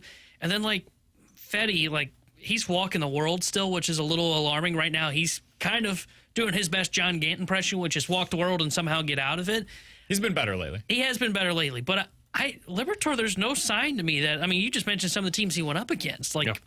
Yesterday, I didn't think his stuff was that great, and he still went 6 innings and got a quality start. So I would say in on this. All right, 314-399-9646 is the Air Comfort Service text line. Guys, in or out, the Blues, Mitch Marner. Out. Out as well. Out given the cost. If he was going to accept an $8 million hometown discount here in St. Louis, I'd do it. But no, he's not going to do that. Out. I just think you got too many, not Mitch Marners, but you got too many profiles of Mitch Marner on your team. Yeah, pass first. Pass first, don't look to shoot, and you need guys, we just saw it in the playoffs, you need guys that are willing to shoot the puck. Yeah, I'd say out as well. All right, 314-399-9646 is the Air Comfort Service text line for in or out. Guys, in or out, Gorman will still be a Cardinal at the deadline, by the end of the deadline. I'll say in. I don't think Gorman gets traded at the deadline. I think if he's going to get moved on from, it'll be in the offseason. I'll say out, because I think if we're going down the path of buying, that would be one that could get you a really good return, and I don't think you might regret it, but as the now, you're not going to regret it because of Burleson's performance, because of how Thomas Ajacey has performed, so I'll say out. I lean in. I could see where they would throw him in a package, because right now he doesn't have much value. It's when you put him in a deal in the offseason, if you're just trading him, you're probably doing the O'Neill deal, which is you get 2 shots in the dark at a bullpen arm, which they missed on. I think you could include him in a package, and then some team that you're trading him to would look at him and say, okay, this works for us. Let's put him in our lineup and just see what he looks like in the final 2 months. All right, from the 314 in or out, the Cardinals will finish this homestand, this 6-game stretch, with a losing record. They'll go below 500 against the Tigers and the Diamondbacks. In or out? I'm saying out. I can't deny it anymore. I don't think the Diamondbacks are very good. I think you win 2 of 3 there, and then you're talking about, even if you go 1-3 against the Tigers, you're still at 500. So I'm going to say out. I don't think you lose both series. It's going to be a good test offense-wise for your pitching against the Diamondbacks. Yeah. The Tigers have a good offense as well, don't get me wrong, but I don't know how sustainable it is for them. They've basically just got a couple of guys that are hitting for serious power. The Diamondbacks overall just a really great offensive team this year. They just can't pitch. So it's going to be, I think, a really interesting homestand. I think they finish above 500, but I think it'll 3-3 gives me a good out here. Because they said below 500 during this homestand. I'll say out. It's wild that I'm more. It's wild that I'm more confident in the Tiger series than the Diamondback series. Because I'm not really concerned about the offense, even for who they're going up against pitching wise. You're more what? More confident that they win the Tiger series over the Diamondback series. Why? Because this offense has gone up against some of the best pitchers, and I've had no doubt about it. And like you just mentioned, the Diamondbacks offense is the part, so we're watching your pitching go up against it. Yeah, the Tigers are just, they're great at everything. The Tigers are... Somehow Javi Baez is back to being Javi Baez. The best team in baseball bound to happen this year. Riley Green, 11 home runs on the season. Spencer Torkelson, 12 home runs this season. We'll talk about him a little bit more later on in the show.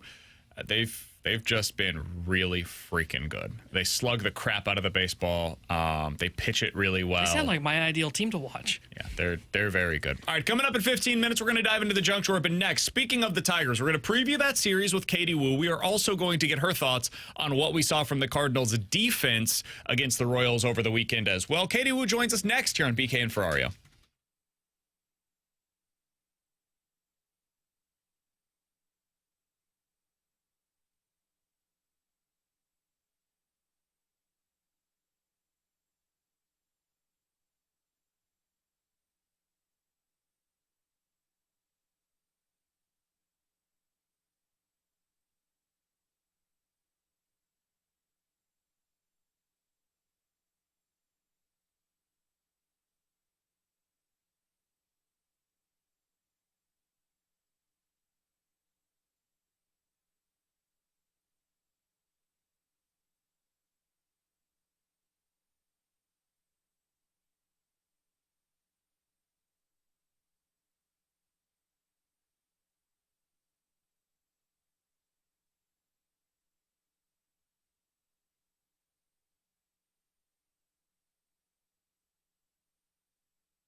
Tanner Hendrickson here, the Sports Center update driven by Johnny Londoff Chevrolet and Johnny Londoff Autoplex. Cardinals lost yesterday to the Kansas City Royals 2-1, but they took 2 of 3 from KC, wrapped up their 9-game road trip with a 7-2 record, and they return home tonight for a 3-game set with the Detroit Tigers. Sonny Gray will be on the mound for St. Louis. 6:45 will be first pitch. The Sports Update is driven by Johnny Londoff Chevrolet and Johnny Londoff Autoplex. CMilano.com. Chevy, together we drive.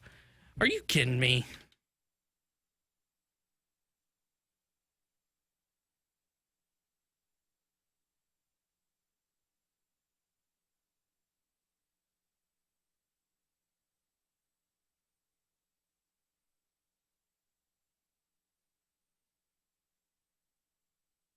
Cardinals go 7-2 on their road trip. Remember when this team couldn't win on the road? That was fun times. Now suddenly they're acting like they're one of the best teams in the sport. They're playing some of the best defense that we've seen from the Cardinals in the last decade. And we are going out right now to talk it all over with Katie Woo. She's the Cardinals insider for The Athletic. She joins us each and every Monday here on BK and Ferrario. She does so on the Callier and Thompson hotline. Katie, we appreciate the time as always. How was your experience watching the Royals and the Cardinals this weekend down in KC?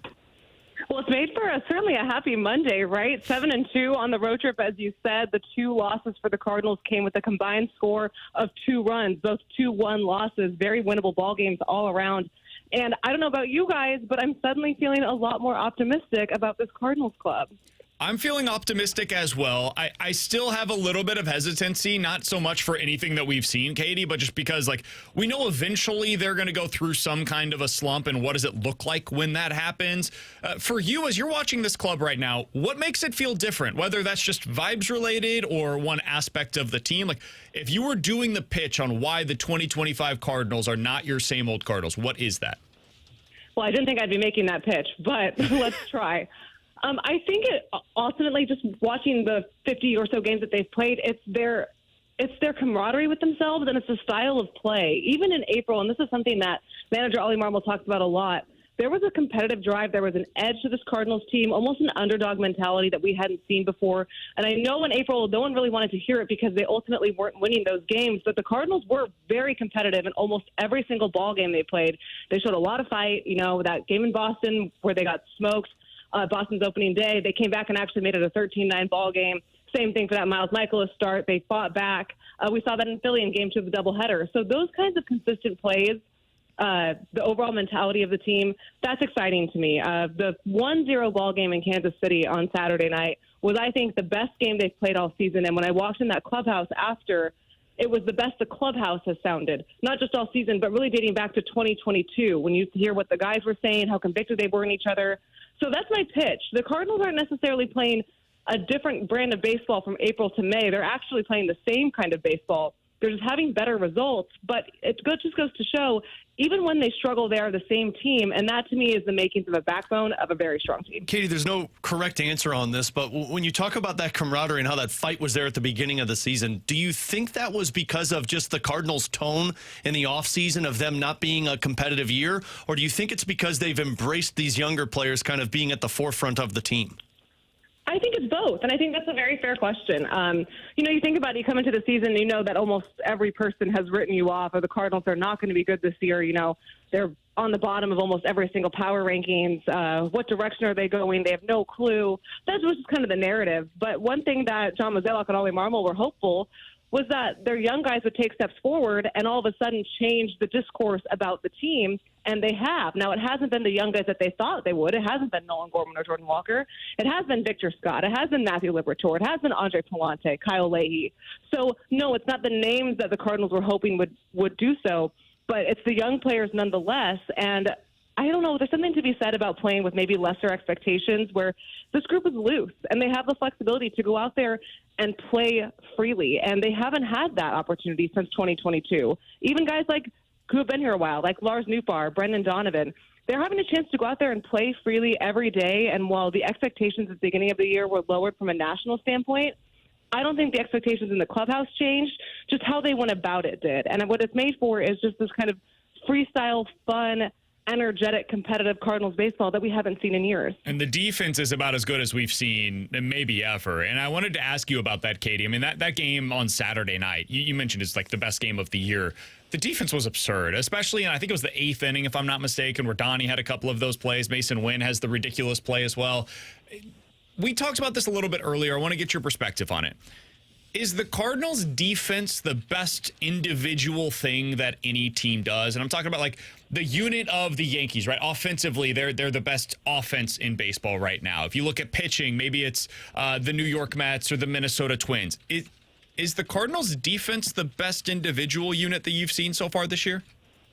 Yes, across the board. And if you ask organizations within the division and within the league, they would say the same. Multiple people have reached out to me over the last couple of weeks asking what's changed with the Cardinals defense. And to me, it's been the anchor of the club, and it's a little bit under the radar up until the last couple of days where it's quite literally won them the game. And that's always funny to me because the Cardinals had always been branded as a defense-first club, and obviously they got away from that in 23. They were very bad at positioning. They did not have a good defensive team. But now you're seeing guys take forward across the board. We know what Nolan Arenado is. He looks much better out there. The outfield, we can go all day about what Newbar, Scott, Walker looks like. Wilson Contreras has the second most outs above average for first baseman. Didn't think we'd be seeing that. So it's a combination of individual play, positioning, and messaging within the staff. I mean, Brendan Donovan saved the game on Saturday, and the first thing he said when we talked to him after the game was, I have to get credit to the coaching staff. They've really made sure that we're in the best possible spots positioning-wise, and it allows them to let their overall athletic talents take over.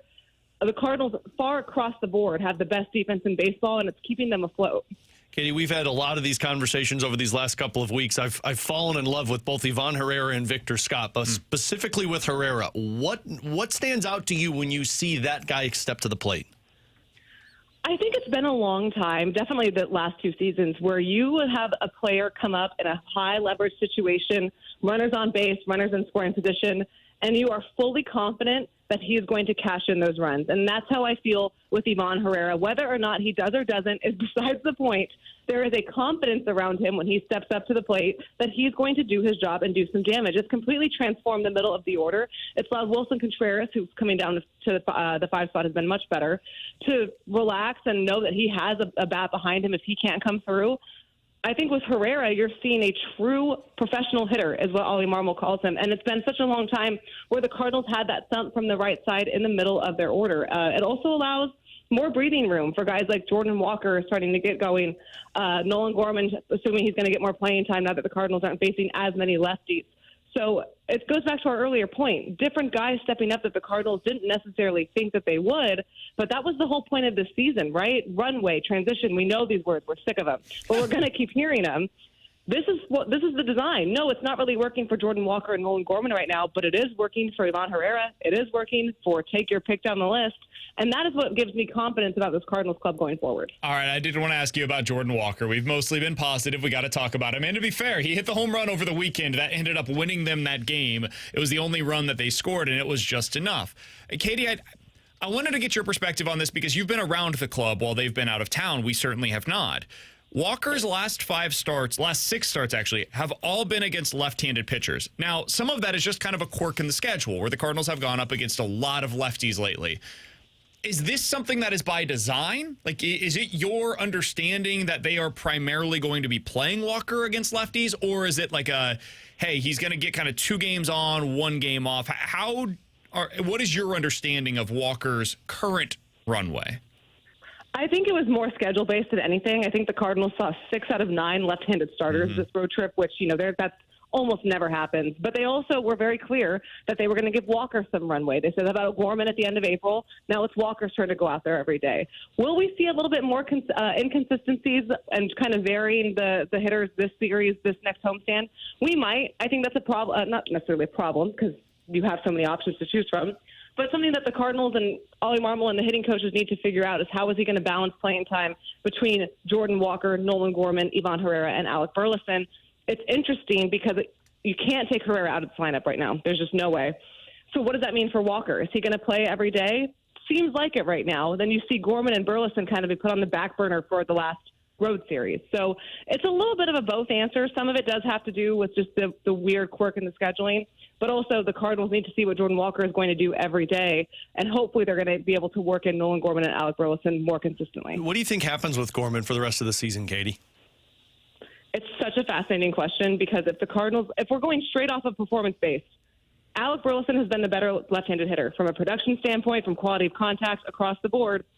Burleson has been a better hitter than Nolan Gorman. But the Cardinals have been very adamant that Nolan Gorman is going to get a very long runway before they make a decision on him.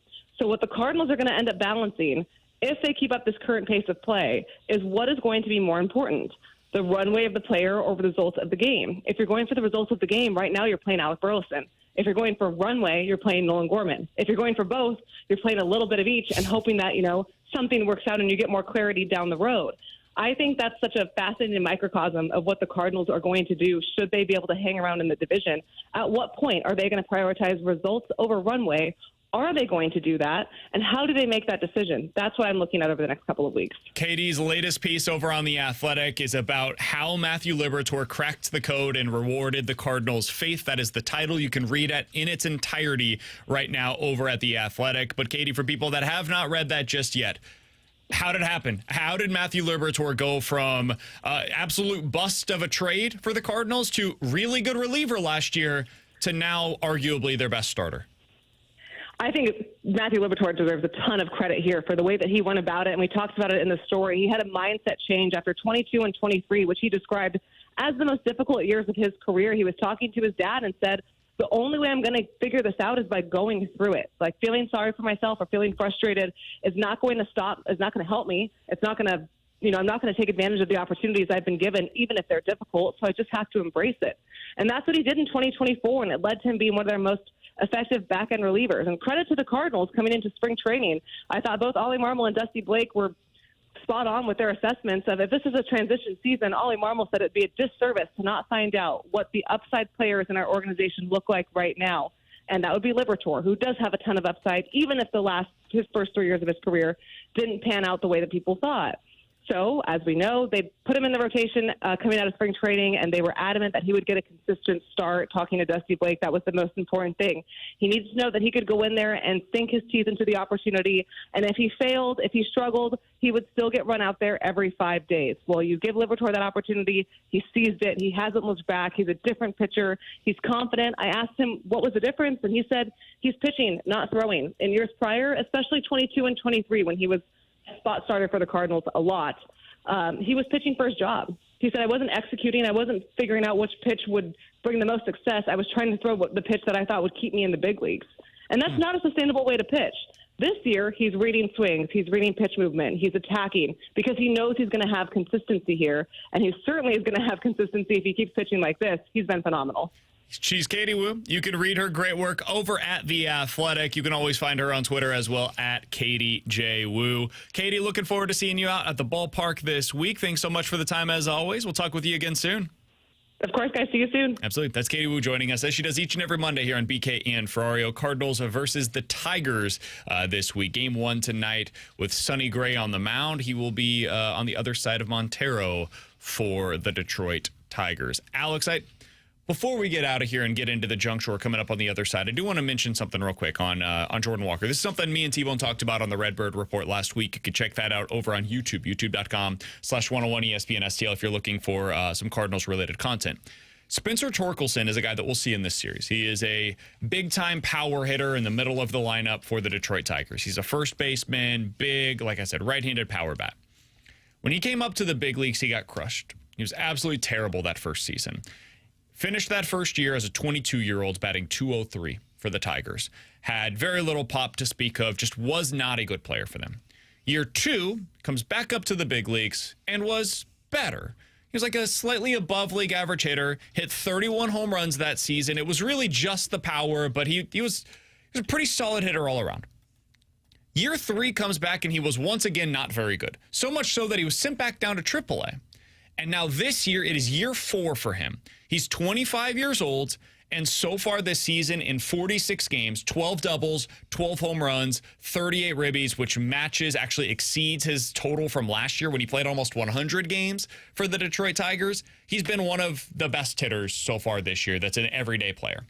The reason why I bring this up, Alex, is because it's slightly different. It's not the exact same as what we've seen from Jordan Walker, but Torkelson was similarly a very highly regarded prospect in the Tiger system. He was considered to be a bust, basically, for the first few years of his career, and it all came together this year like that. He is the guy that I would point to whenever you say, hey, just give it time with Walker. It may never become Spencer Torkelson. Maybe Walker's just never going to figure it out, and that slider away is always going to be a pitch that gets him, and he never adjusts. He's just not capable of it. But Torkelson is the reason that I keep the light on for Walker, and the reason why I believe he could eventually still turn it around, even though it's looking really bad. Yeah, I mean, he's had 700 fewer at-bats compared to where Torkelson's at the start of this season versus Jordan Walker right now. And, I mean, we do this in all sports where it's like, look, you got to get to a certain threshold before you can actually start to judge who that player is. But just like you mentioned with Torkelson, where he went up and down, Jordan Walker has done that. So you got to give it a little bit of runway for the player to figure it out. And I guarantee if you were to talk to Spencer Torkelson about it, probably was kind of a come to Jesus moment for him where it's like, hey, I needed to shift some things with my own work. But I mean, we're talking about 788 at-bats at the major league level versus Torkelson, who at the start of this season was at 1,350. It's almost 700 at-bats difference. So sometimes it does take reps. It's why I want to keep this thing going with Jordan Walker all season so that he can get more opportunities. Somebody in the text line said, didn't you guys say that it was similar for Ketel Marte as well with Arizona? Somewhat. Not to the same degree. Ketel Marte came up, was solid in his first year, very limited sample size, kind of end of the year type of a call-up. And then year two was not good. And then it just progressively got better and better from there, right? So that was the linear progression that you would expect. What's different about Walker is he was really good to start things off, and then he's been bad basically ever since. That's not the typical trajectory of a top prospect. A lot of the time they come up, struggle, kind of like Mason Wynn. Struggle that first taste of it, and then they get it figured out. So the fact that he was good and then the struggles came after Major League Baseball made that adjustment and he has not adjusted back, that's what's concerning. If you are somebody that is down on Walker and you think he's just never going to get this figured out, it's because of that. They adjusted to him. He never found the adjustment back. That is a, relatively speaking, rare thing to come back from, and that is what makes me think the Torkelson comparison is interesting, is he did have that success. Baseball adjusted. He failed spectacularly, and now he has found another year later the way to adjust back to baseball. So that's why I find him to be an interesting comparison. All right, if you missed any of our conversation with Katie Wu, check it out on the podcast page after the show today. 101ESPN.com, and the free 101 ESPN app is where you go to find it. The Junk Drawer is coming up next here on BK and Ferrario.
It is time to unlock your inner champion. There is one place to go in order to do so, and that is Victory Men's Health. They have 4 great locations across the St. Louis area, and you can find all that they have to offer at victorymenshealth.com. That's victorymenshealth.com, whether it's weight loss goals that you're looking to meet. You've got some low testosterone symptoms that you're dealing with. Maybe you don't have the same energy that you used to have. You're not getting the same results out of your workouts. Those could be due to low testosterone. They can check for your levels over at Victory Men's Health. Erectile dysfunction issues, they can can help you out with that. Or if you just want to learn more about the supplement shop, vitamin infusions, red light therapy program, cardiovascular testing, it's all over there at victorymen'shealth.com. That is the way that you book your first appointment. Super easy process to do so. Put in your name, email, phone number. Tell them BK with 101 ESPN sent you, and tell them what it is that they can do to unlock your inner champion. They've been doing this for me. They can do it for you as well. It's Victory Men's Health, and online today at victorymen'shealth.com.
All right, let's dive into the junk drawer. T-Bone, what do you got for us today?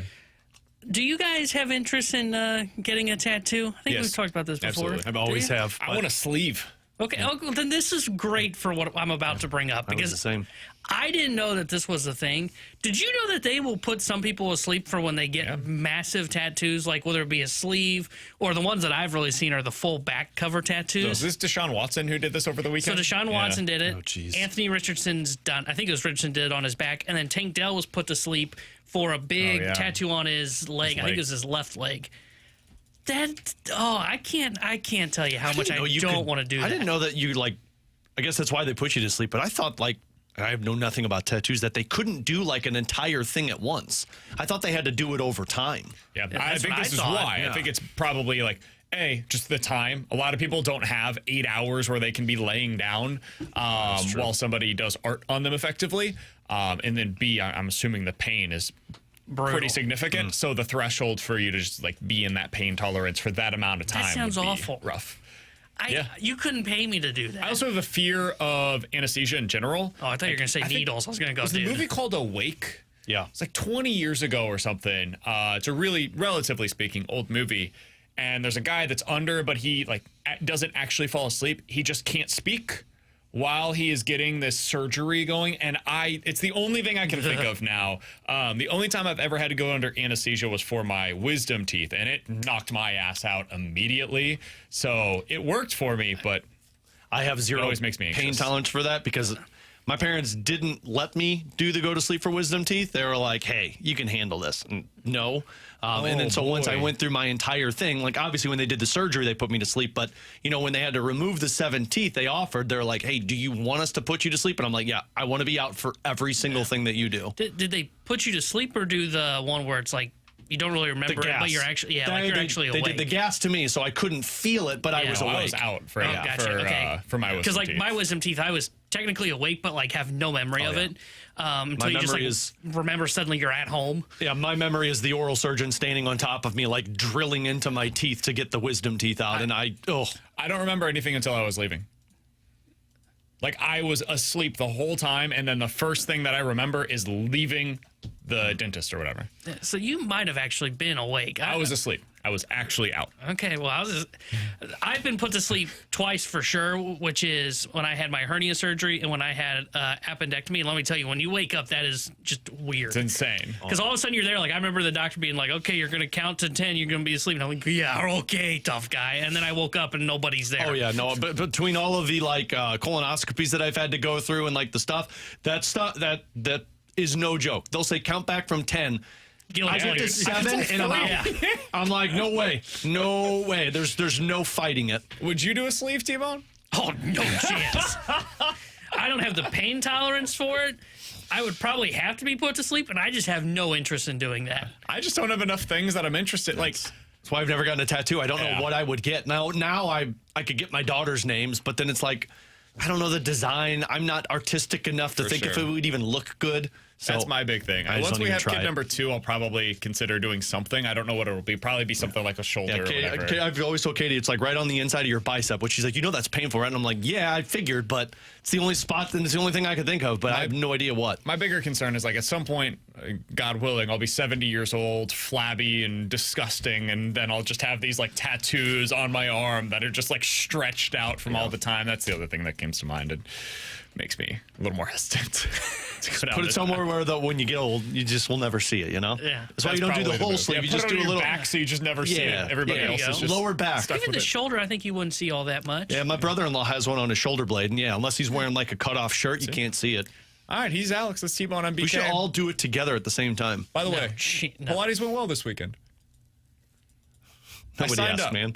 I signed up. I'm doing a class every week for the next 3 months. So I'll let you know how it goes. It was an introduction class. We didn't do a whole lot.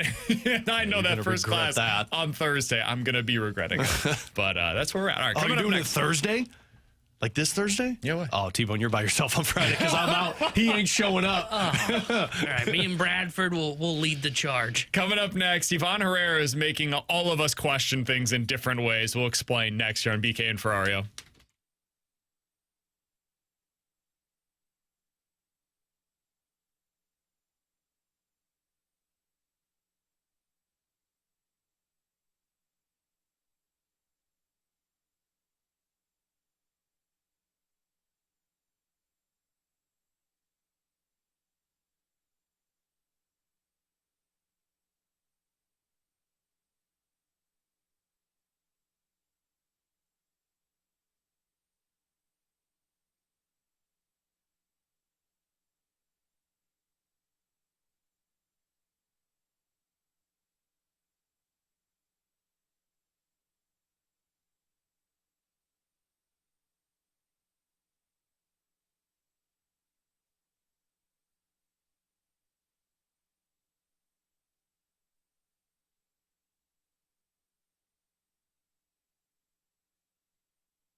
Alex Ferrario back with you to tell you about my friends out at Classic Air Care. For your HVAC system, you need the proper maintenance care. Classic Air Care been making people comfortable since 1926. I've been using them since 2016. My dad's been using them for about 40 years. And when it comes to his home, his HVAC system, they're the company that he trusts. And mainly it's the maintenance agreement, because if you've got an older unit, 25 plus years of age, you're trying to make that thing last as long as possible. And the only way you're going to do that is making sure that it's clean, that the filter filter is taken care of, that all of the equipment is fine-tuned before you use the heavy use in the summertime and in the wintertime. So sign up for the maintenance agreement over at Classic Air Care. Twice a year they come out, springtime, fall time, clean the unit, change the filter, fine-tune it, go over certain things that might be a little bit older for you to keep an eye on. But the best part about it all is when something pops up in the heat of the summer and the cold winter, you get priority scheduling because you're a part of that maintenance agreement with Classic Air Care. Also, they got financing options. If you're looking to purchase an HVAC system, call or schedule today. Just tell them Alex Ferrario sent you. You can do so online at classicaircare.com.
Alongside Alex and T-Bone on BK, Ivan Herrera just keeps producing. Like, the guy is unbelievable. Every time that you watch a Cardinals game, he comes up to the plate and he does something magical. But, I mean, we heard about this last week, where, who was it? Bernie.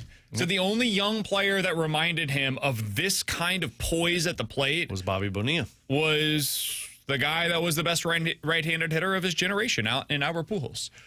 Alex, I'm curious how you guys are watching this. 314-399-9646, that's the Air Comfort Service text line. Because I'm just going to be open and honest right now, just very vulnerable. Uh-oh. As I'm watching Ivan Herrera, I'm waiting for him to suck. And that's completely unfair to Ivan Herrera. He obviously is a good hitter. But the reason why is because, like, I'm scared of... You don't want to be hurt again? When this thing goes wrong. Like, is he going to be the next Aledmus Diaz? Is he going to be the next Dylan Carlson or Jordan Walker or Nolan Gorman or whoever else you want to throw out there, or Paul DeJong, where they had a good month, they had a good year, they had a good, 500 at-bats. But then it starts to go awry, and then there's really no adjustment that can be made. I don't feel that way with Herrera. Like, as I watch him, I don't know how he fails, genuinely, because he doesn't seem to have a hole in his swing. It's not like Walker, where you could even see it early on. A, on the ground too often. B, problem with the slider. Or Dylan Carlson, who just never hit the ball hard. Or Tyler O'Neill, strikeout problems. When he connects, it's great. Strikeout problems, though. Paul DeJong, same thing, right? All of these guys had a hole in their swings early on that you could see, okay, if this doesn't go well long term, this is why. I don't know what that is for Ivan Herrera, and it makes me really scared, Alex. It's like when you're dating somebody early on, and you're like, man, all of this is amazing, and I'm waiting for the first fight. Yeah. Like, what is it going to be about? Is she hiding, like, something big from her past? Yeah, what am I missing? I'm waiting for that with Ivan Herrera. Like, is this guy, like, a consistent cheater? Like, I don't know what's going on, but it's too good to be true. Consistent cheater meaning like the dating world, not that he's cheating in this one. Yes, thank you for clarifying. I mean, look, I was continuing the analogy I shouldn't have done, so I should have finished. I mean, I can understand it, and I understand if there's other people that are like you, because let's be honest, you've been hurt. Every time you put your heart out there for the next superstar, that guy has turned out to be nothing. I just don't get that vibe with Ivan Herrera, and I don't know why. I think it's because over these last few years, and I'm talking from when he was in Memphis versus getting to the Cardinals and then back to Memphis, every single opportunity that he's been put into, He's adjusted, and he has come through successfully. Like, this has been the guy throughout his minor league career. He's been a guy who has the power. He's got the batting average. He doesn't strike out a lot. He's just got the poise. So it's kind of weird because I was like you probably last year with Herrera when we were talking about him, but I was like, yeah, but this isn't going to work. Like, look at what Gorman is. Look at what Walker is. Look at what Bader and Carlson and O'Neill. With Ivan Herrera now, it's kind of like I've forgotten about all of the past and the cheating that's happened to me. And it's like, hey, I'm going to fall head over heels for this guy and see what happens. Because we've been robbed of the opportunity to see superstars for the longest time throughout the development process and the pipeline, and then we've seen guys go elsewhere. For the first time in a long time, it's felt like the Cardinals have finally found a star, and it's because the guy doesn't have holes. How do you think Cardinals fans would have felt about Allen Craig had Allen Craig not ever been hurt? If Allen Craig just continued along the way that he was, how do you think he ends up being remembered here in St. Louis? Oh, I think he's a definite Cardinals Hall of Famer, and I think you're talking about a guy that is he's up there with Matt Carpenter among the best homegrown. Yeah, I think he's above Matt Carpenter. 15 years, for right? going off of what he did, I think he's above Matt Carpenter because he won a World Series and was a huge contributor for it. Because the reason why I ask, I think that's kind of what you're hoping for here.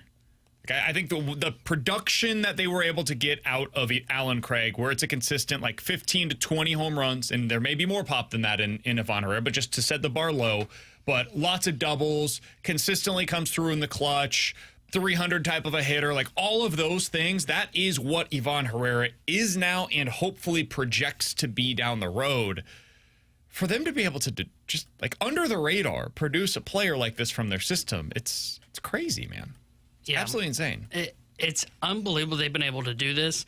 And if you can get that and you get it longer with Allen Craig, like that's probably a guy that is remembered as, I don't know if I'd say face, but currently the way they're constructed, I would say the face of the next generation of Cardinals baseball, right? A guy that comes through in the clutch. Like with Allen Craig, he was shadowed by Albert Pujols, Matt Holliday. They don't have those guys on the roster right now. But now, he maybe that softened changes. the blow of Pujols leaving in 2011 because you're like, hey, we got a dude who just had a 151 OPS and won a World Series with. Yeah, and like Craig was like a fan favorite. So I absolutely think that can be a huge piece and a huge success for the Cardinals if that's the case.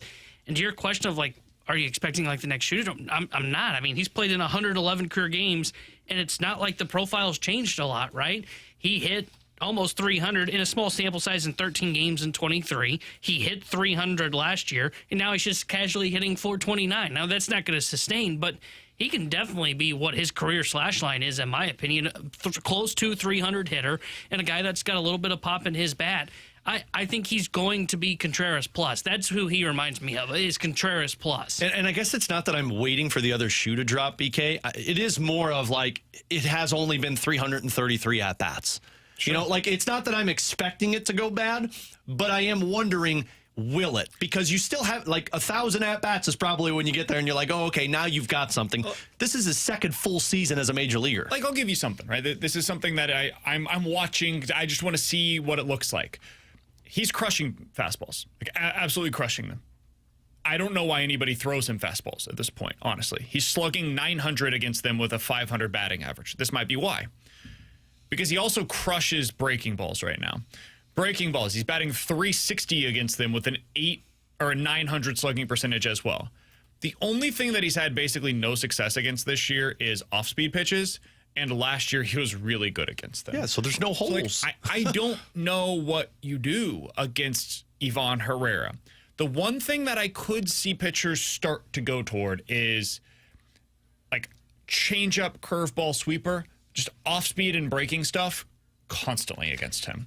And that may not work. It may result in the same thing that we have seen, but I don't think you can continue to throw this guy fastballs, man. He is crushing them. You have it up in front of you. Are they pitching him more to the outside? Like, is he doing more damage on the outside or in the inside? Over the weekend, he had a low and away pitch that he took to right center field for that bases clearing double. So, like, I don't know that it matters, but right now, if you're just looking at where they're pitching him most often, it's a little bit of everything. He's seeing a lot low. That's where most of the pitches are coming in. Low and then high and inside is where they're primarily getting him. And that he's been fine against them, but that's where most of the pitches are coming right now.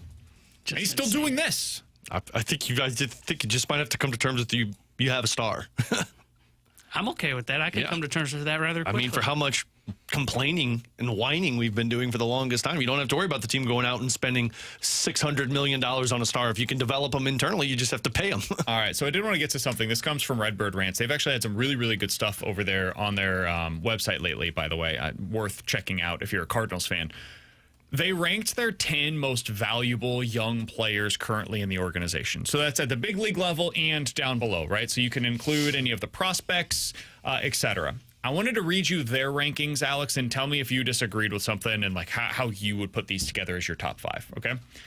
At number 10, they had Michael McGreevy. Number 9, Jordan Walker. Man, what a change that's been. Number 8, Quinn Matthews. Number 7, Victor Scott. Number 6, Matthew Liberatore. And then their top 5 most valuable young players in the Cardinals organization. This comes from Redbird Rants. 5, Weatherholt. 4, Nootbaar. 3, Donovan. 2, Mason Wynn. 1, Ivan Herrera. They had Ivan Herrera as the number 1 most valuable young player currently in the Cardinals organization. How would you guys put that together? Would it be similar? So Herrera would be 1, Wynn would be 2, Donovan 3, Scott would be 4. I'd have Liberatore 5. I'm not going to put Weatherholt there because I don't know what Weatherholt is. Liberatore might actually be a legit 2 or 3 for you from the left side, and you're not spending all of that ridiculous amount of money you do on guys that don't live up to it. So those would be my top 5. But yeah, I totally agree with Herrera 1, Wynn 2, Donovan 3, and then Scott 4. But yeah, Libby would be my number 5. Outside of the top 5 as well. Yeah, I guess Nootbaar would be 6. I would probably go Donnie 1 just because I think the defense, he's the all-around player, and that's no shot against Ivan Herrera. But okay, you're ready to re-sign Donovan. Let's be honest. No, you're ready to extend him. You were ready to do it with Wynn, and now you're not ready to do it with Donovan? I was not ready to do it for Wynn. Up to it. I would put Donovan at 1. I would probably go Herrera 2, and then I would probably go either Nootbaar or Wynn 3. They'd be 3-4 for me, and then I would have Weatherholt at 5. So you don't have Liberatore in there, and you didn't have... Okay, so you basically... I just flipped the order around a little bit. Okay. The only one I moved out of the top 5 is... I didn't even move out of the top 5. I just wouldn't have Liberatore top 5. I think 6 is you just probably Donnie about up, right. Basically. Yeah. I think their top 3 is correct. I would go Herrera, Wynn, Donovan. Now, that may be too high for Herrera, but it's about the ceiling, right? This is the same reason that we always had Jordan Walker so high in our rankings list is because, hey, if this guy ends up working out the way they think, he could be a 270 hitter, gets on base at a high clip, and hits for power while playing plus defense in right field. Like, that's an all-around 5-tool type of a player that you can build around as a star, and that... I mean, Herrera doesn't have the defensive value of that, but all of the other stuff, it's all right there ready to go for you. So I'll have Herrera 1, Wynn 2, Donnie 3. I think I would go with Nootbaar 4. His lack of pop is starting to show up again this season. It's not like a concern for me, but it's just something that's going to potentially prevent him from reaching that ceiling that they talked about. I like what Alex said, though, about Liberatore as 5. Because if not him, then who? Like, who's the next guy? It could be Quinn Matthews, but we just don't know. Yeah, well, and he's dealing with an injury already. And what they had him at like 8. Like, Liberatore is pitching, and he's not just pitching okay. He's one of your best pitchers so far this season. Yeah, I think Liberatore at 5 is a more than reasonable thing. And with Weatherholt, like, dude, the stuff that Weatherholt's doing right now down in the minor league system is the same stuff that Walker was doing. It's the same stuff that we saw previously with Herrera, with Carlson, like all of these guys that eventually became big-time prospects. They all crushed the ball down in Double-A the way that Weatherholt is right now. Kudos to him. It's not to diminish anything that he's accomplishing. It just means I like to wait on those guys. I'm not going to put him above. I would have Weatherholt much lower, actually, on my list. I would have him below Scott. I would have him probably right at the spot with Walker. And I don't know how I would rank those. I would probably go Walker slightly ahead of Weatherholt right now. And the thing with Liberatore is, like, Quinn Matthews probably is very high on a lot of people's list, but what you hope Quinn Matthews is what Matthew Liberatore is already doing. Like, we're seeing him go up against some of the best offensive lineups with the Phillies and the Mets already this season, and he has dealt against these guys. The Cardinals have spent so many years in the past of going out and signing these pitchers to bring in and be the number 2 or 3. And the Liberatore might be a cost-controlled 2 or 3. It's why I have him so high up. And how BK is like waiting for the shoe to drop on Ivan Herrera and him to go through a cold streak. I'm not there with Herrera. I'm kind of there with Liberatore of like, well, okay, what will it look like? Man, I was that way last month, though, and it's like, I can't do it anymore. I'm just curious to see, okay, what will it look like? What is the adjustment that is coming from major league hitters with Matthew Liberatore? Because he's in the zone a lot. Now, maybe that doesn't matter. The stuff is just going to overpower them. But that's why, like, right now, I think 6 is about fair to where I would have him. At the end of the year, I do think there's a chance he can flip with J.J. Weatherholt or maybe even potentially Newton slide into the top 5. By the way, we've had a couple of people text us in. It's a totally fair point. They said, hey, BK, you mentioned Newt's lack of power. He leads the team in home runs right now. He does. He has 7 home runs on the season. He's on pace for like 20 to 25 on the season. It's the slugging percentage overall that is lacking a little bit. He's at a 418 slug right now, and that's just not like if you're going to reach the ceiling of what we were talking about. That's like a 450 plus slugging percentage, and it's really the doubles that he's lacking in that regard. If he can continue to produce that way as the weather gets warmer, he starts producing even more. Great. I'd love to talk about Lars Nootbaar as like a 360 on base, 450 slugging percentage guy. That's a consistent all-star, given the type of performance that he has in the outfield as well, and he's adding a little bit of speed on the base paths. Like that's a stud that you can build around, but he's got to get to that increase in slug in order to get there. That's what I'm talking about. But yes, he does lead your team in home runs. He has been good in that regard this year. It's the lack of doubles that's holding you back a little bit. It seems crazy to say, but I kind of agree with your line of thinking, BK. I think Weatherholt and Quinn Matthews are like 9 and 10 on this list. Just because I don't know yet. I don't know who you are. I'd have Sajaci higher up than Weatherholt right now because I've seen it at the major league level. I'd probably have Weatherholt above Sajaci. I get what you're doing there, though. Like production has to matter eventually, and proven production at the major league level is something that I will always lean on over Cardinals' young prospects, and it's because of what we've seen from prospects. Prospects a lot of the time do not work out. Yeah. Even if they're great down in the minor leagues, the adjustment period between AAA and the big leagues is so freaking hard. And we have seen it time and time again. It's just not an easy thing to do. All right, coming up in 15 minutes, what is the Stanley Cup final you most want to see? And what would it mean if the Panthers are able to do this again in a 3rd consecutive season? We'll get into that here in just a little bit. NFL Quick Hitters is next here on 101 ESPN.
5 years, $265 million. That is the deal that Brock Purdy agreed to with the San Francisco 49ers over the weekend. Alex, if that wasn't enough, there was an additional piece of information that was released today that I found to be very interesting about this. Brock Purdy also got a full no-trade clause as a part of this deal. So he gets 5 years, more than $50 million per year. He's going to be the starting quarterback for the 49ers over the next 5 seasons, and full no-trade clause. Alex, would you have done it if you were the 49ers? Nope, I would not have done that. That is an overpay, and I think you were going. I don't know if you're going to be regretting it because your whole team is kind of in shambles right now, but you're going to be looking at that going, man, we are stuck. I just can you win with Brock Purdy as a quarterback and not have two legit studs at the wide receiver position? Because they didn't have it last year. Then he goes 20 touchdowns and 12 interceptions, and we were talking about how bad they were, and could it be the downturn of him? His best year was 2 years ago, 31 touchdowns and 11 interceptions, and that was when Samuel and Ayuk were at their peak. So, no, I wouldn't have given them that money. I don't know what the alternative is, though. Rebuild? Yeah, but, that might mean that you suck for the next 6 years. How many teams have we seen that you go through the wilderness and you can't find the quarterback? Once you have one, I feel like you almost have to do this. Aren't you going to? But what if? I mean, if you can't build a serious contender around him, aren't you going to be bad for 5 years if the quarterback's not the right guy? Can he be Jared Goff? I guess that would be my question. Because we've seen the Lions build a legitimate contender around Jared Goff. And I think Brock Purdy is better than Goff, personally. I think Brock Purdy's pretty good. I think he gets a little underrated because of the lack of draft pedigree that was surrounding him. I think Brock Purdy's a really good quarterback. I think he has flaws. I don't think he's perfect. I think he is a little bit more prone to interceptions than people want to give him credit for.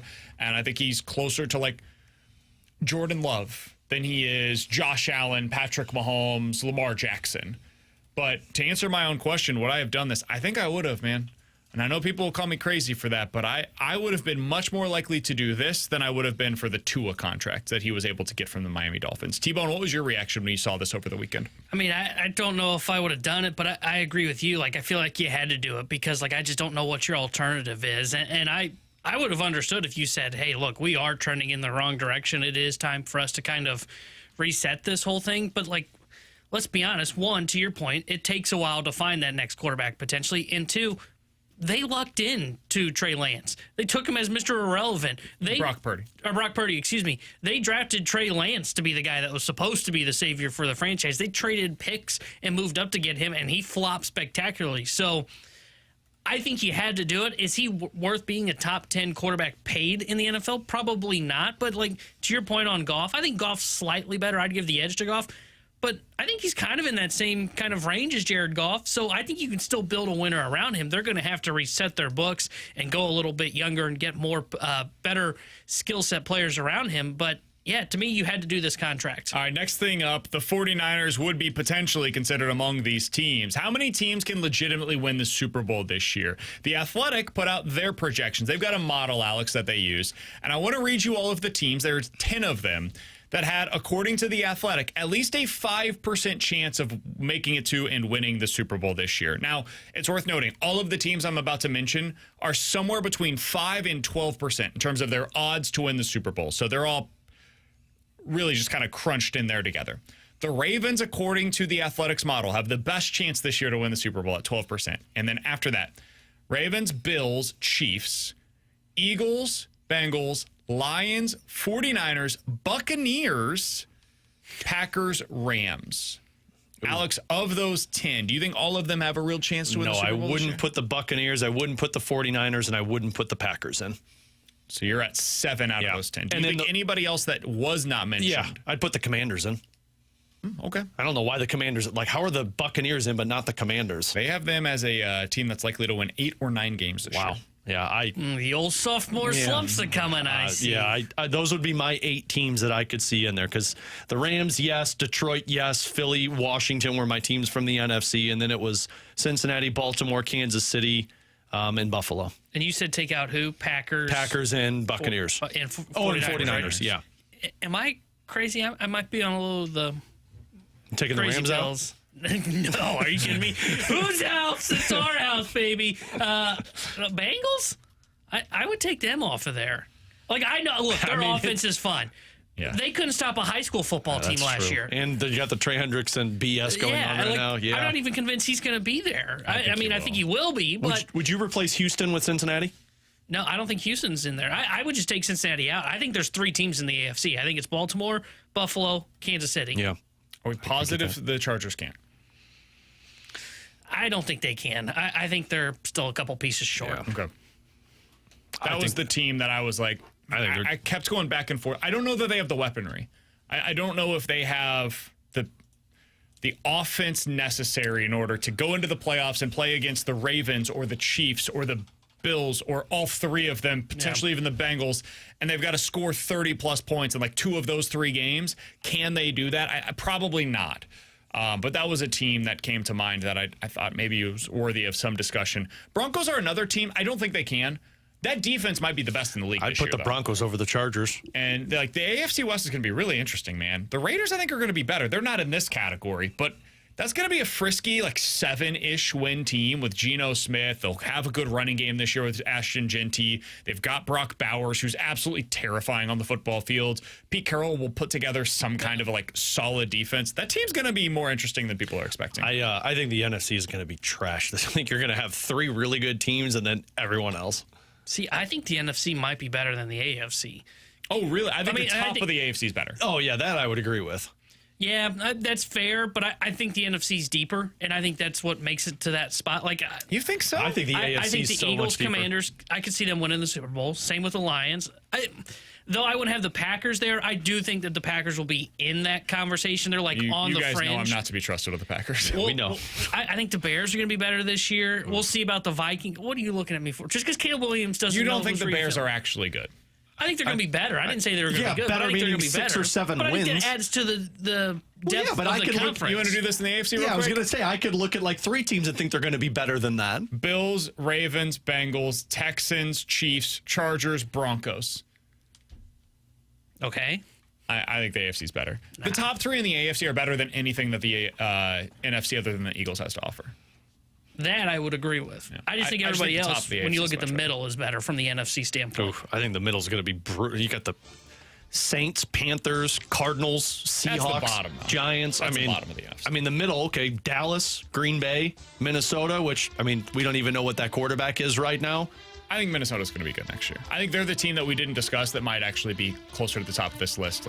Could Minnesota win a Super Bowl next year? Possibly. I don't know what J.J. McCarthy is going to be, but if J.J. McCarthy is a slightly better version of what we saw last year out of Sam Darnold, they can. That team's, I think, better than maybe we're giving them a little bit of credit for. All right, last thing I wanted to get to here as we're going through some NFL quick hitters here on BK and Ferrario. Albert Breer reported this over the weekend. The NFL owners are voting this week on new playoff seeding. If passed, the 4 division champs and the 3 wild card teams would still make the playoffs in each conference, but they would be seeded strictly based on record, and then they would be reseeded after the first round. So if you win 8 games as a divisional winner, you're probably going to end up as the 7 seed as opposed to the 4. You were previously automatically given that first round home game as the divisional winner. Do you guys like this potential change that's being implemented by the NFL? I like it. I like the 1 through 8. I like the way you set that up where you go top to bottom, and I like that they reseed after every single round. I don't like it. I think winning your division should matter. And I get that there are times where it's our division's bad. And like last year in the NFC North, all I heard was these teams cry and pout how they didn't win their division. They had to go on the road. Here's the thought. Win your damn division and you don't have to cry and pout about it. I like the way that the format is currently constructed. I wish there could be a disclaimer of if you don't finish above 500, you don't host a home game. If you win your division with 8 or fewer wins, you go on the road in the first round. But if you win at least 10 games and you win your division, I think you should be given the right to host that first round game. I don't know how you could do that. I feel like that's kind of doing a lot to put that into the bylaws of hey, you have to finish above 500. But I think people mostly would understand it. I don't think that gets too convoluted. It's not going 7 different tiebreakers down the road, or we're talking about row and all of these different common opponents. Those are real tiebreakers that the NFL uses. Just, win 10 games or more and you get to 9 games or more and you get to host that first round in the playoffs. I think that is a bare requirement that I would do. But if you're not willing to do that, I got no problems with this. I'm with you, Alex. I think this would be totally fine.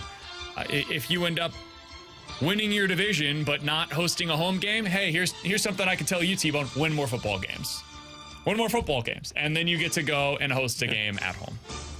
So, that's where we're at. Yeah. Don't win 8 and get to celebrate your division win. Win 9 or 10 and get a 3 or a 4 seed. See? There you go.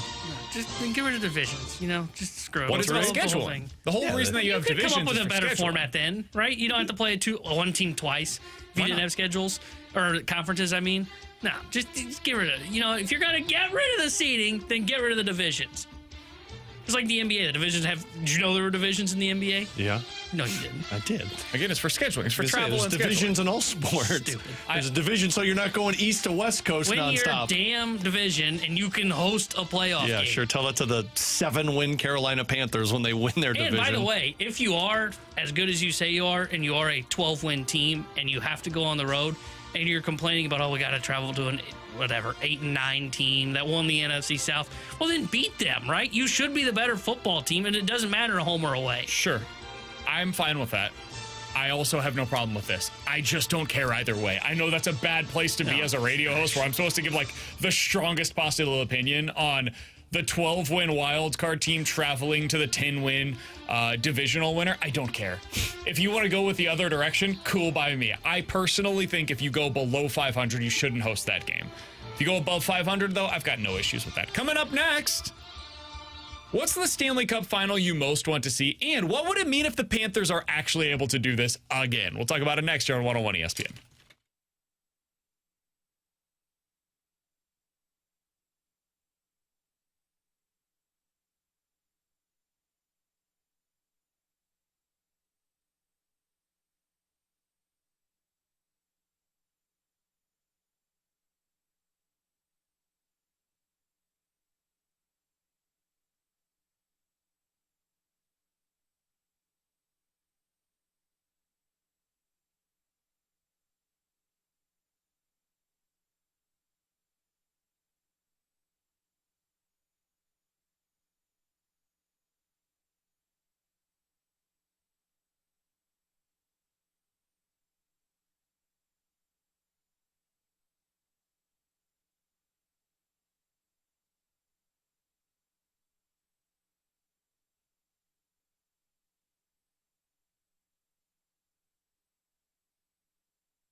Tanner Hendrickson here with a Sports Center update brought to you by Saliga Heating and Cooling. Cardinals fell yesterday to the Royals 2-1, but they took 2 of 3 from Kansas City over the weekend and wrapped up their 9-game road trip 7-2. They return home tonight. 6:45 will be first pitch as they start a 3-game set with the Detroit Tigers. Sonny Gray will be on the mound for St. Louis. The Sports Center is brought to you by Saliga Heating and Cooling, a Daikin heating and air conditioning dealer.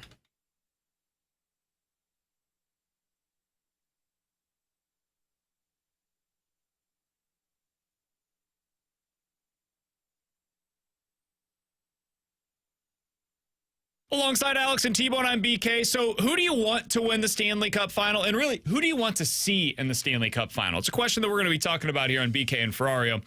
Alex, if you look over at the Vegas side of things, these teams are all basically the same, according to Vegas. The Florida Panthers are plus 240. They're basically 2.5 to 1 to win the Cup this year. Carolina Hurricanes, have the worst odds to win the Cup at 3 to 1. So every one of the 4 teams that remains are somewhere between 2.5 to 1 and 3 to 1 to win the Cup this year. In other words, Vegas is basically telling you, yeah, we don't know, man. no idea what's going to happen from here. For you, Alex, what's the matchup you most want to see? We got 4 teams remaining. Florida and Carolina on the Eastern Conference side, Edmonton, Dallas on the Western Conference side. What do you want to see in the final? I'd like to see Dallas versus Carolina, which I think is probably the most boring for a lot of people. Yeah. I think the storyline is fun because you got the Rantanen that was traded from one to the other. But I also like seeing teams that haven't won a cup in a long time get to win one.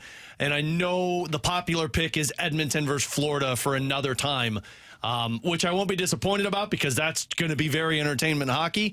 Part of me doesn't want to see Edmonton get to another Stanley Cup final because of the dumb move that their general manager made in the offseason, which was great for the Blues. But I'd like to see Dallas and Carolina be in it because one hasn't won it since 2006 and the other hasn't won it since 99. Who are you rooting for on Carolina, though? Like, what is the... I like Brendan Moore. Like Rod Brind'Amour. But do you watch a team for the coach in the NHL? When I think it's Rod sometimes the we Bod? do. Yeah, when it's Rod the Bod. Plus, I know people hate Brent Burns. I like Brent Burns, and I think it's cool when you see a guy win his first Stanley Cup. He's one of them. Jordan Stahl's on that team, who's at least a fun player. Plus, I think the way that they play resembles how the Blues are trying to play, and frankly, that gives you a little bit more optimism rather than watching Florida and Edmonton win it again and be like, oh, you kidding me? Yeah, I look at it and I'm like, Sebastian Aho, like I guess I'm rooting for him. I guess that's the guy that I'm If it wasn't Matthew Tkachuk, though, who would you be rooting for on Florida's? I mean, a lot of those guys. I really like watching them play in general. Oh, yeah. See, I like my tie was Sam Florida. Reinhart. I like watching Sam Bennett. I know we've talked about our issues with signing him to a long-term contract. I think Florida is one of the most fun teams in the NHL to watch. I know I'm alone in this. I kind of like watching Brad Marchand, if I'm just being totally honest with you. I like watching Brad Marchand. Style of play is fun for me to watch. I like watching Brad Marchand eliminate the Toronto Maple Leafs, and then I don't care anymore. I don't want to see him have any success minus that. I like Barkov. I really like the Florida Panthers. Yeah, I mean, they got the thing about Carolina that people don't really talk too much about. I mean, they play a boring brand of hockey. But again, I could say the same thing about the Blues when they were dominant stretch from 2011 until 2021. Like, Aho's a really good player, Svechnikov is, but I just like seeing teams that haven't been there or at least won it get a shot to do that. Who do you want, T-Bone? What's the matchup you're most looking forward to? Real quick, for me personally, I want to see Florida versus Dallas. That's the matchup I would like. I will not be disappointed at all as long as it's Florida coming from the East. Either of the 2 Western Conference teams I think are super entertaining and have really compelling storylines. Edmonton trying to get there with McDavid and Draisaitl finally getting over the top, or Dallas having that kind of an aggressive move. And over the last few years, you've now seen one team that traded for Matthew Tkachuk and another team that traded for Mikko Rantanen at the deadline meeting in the final. Yeah, that would be compelling to me. So that's what I'm personally looking forward to. T-Bone, what is the one that you want to see? I think it'd be a rematch of last year, Florida-Edmonton. Yeah, a good one. And I think it's one, like, I don't know. For some reason, there's just some part of me that still doesn't really want to see Florida get there, but I don't know what it is. It might just be like, I don't like seeing the same team get back to the championship multiple years in a row like they have. But I do kind of want to see McDavid get a cup because I think it would be so good for the sport of hockey. And I just love watching McDavid. Like, I was in the press box earlier this season when the Blues got McDavid in a game where he just went off and scored and was like truly the only reason the Blues lost in overtime. and it was special. Like, it was special to be in the building and watch him play. I just love him and Draisaitl. They're probably my two favorite guys to watch, not on the Blues. So I would say Oilers and Florida Panthers for me. I think Carolina's the only one that doesn't really have a compelling story. I'm with you.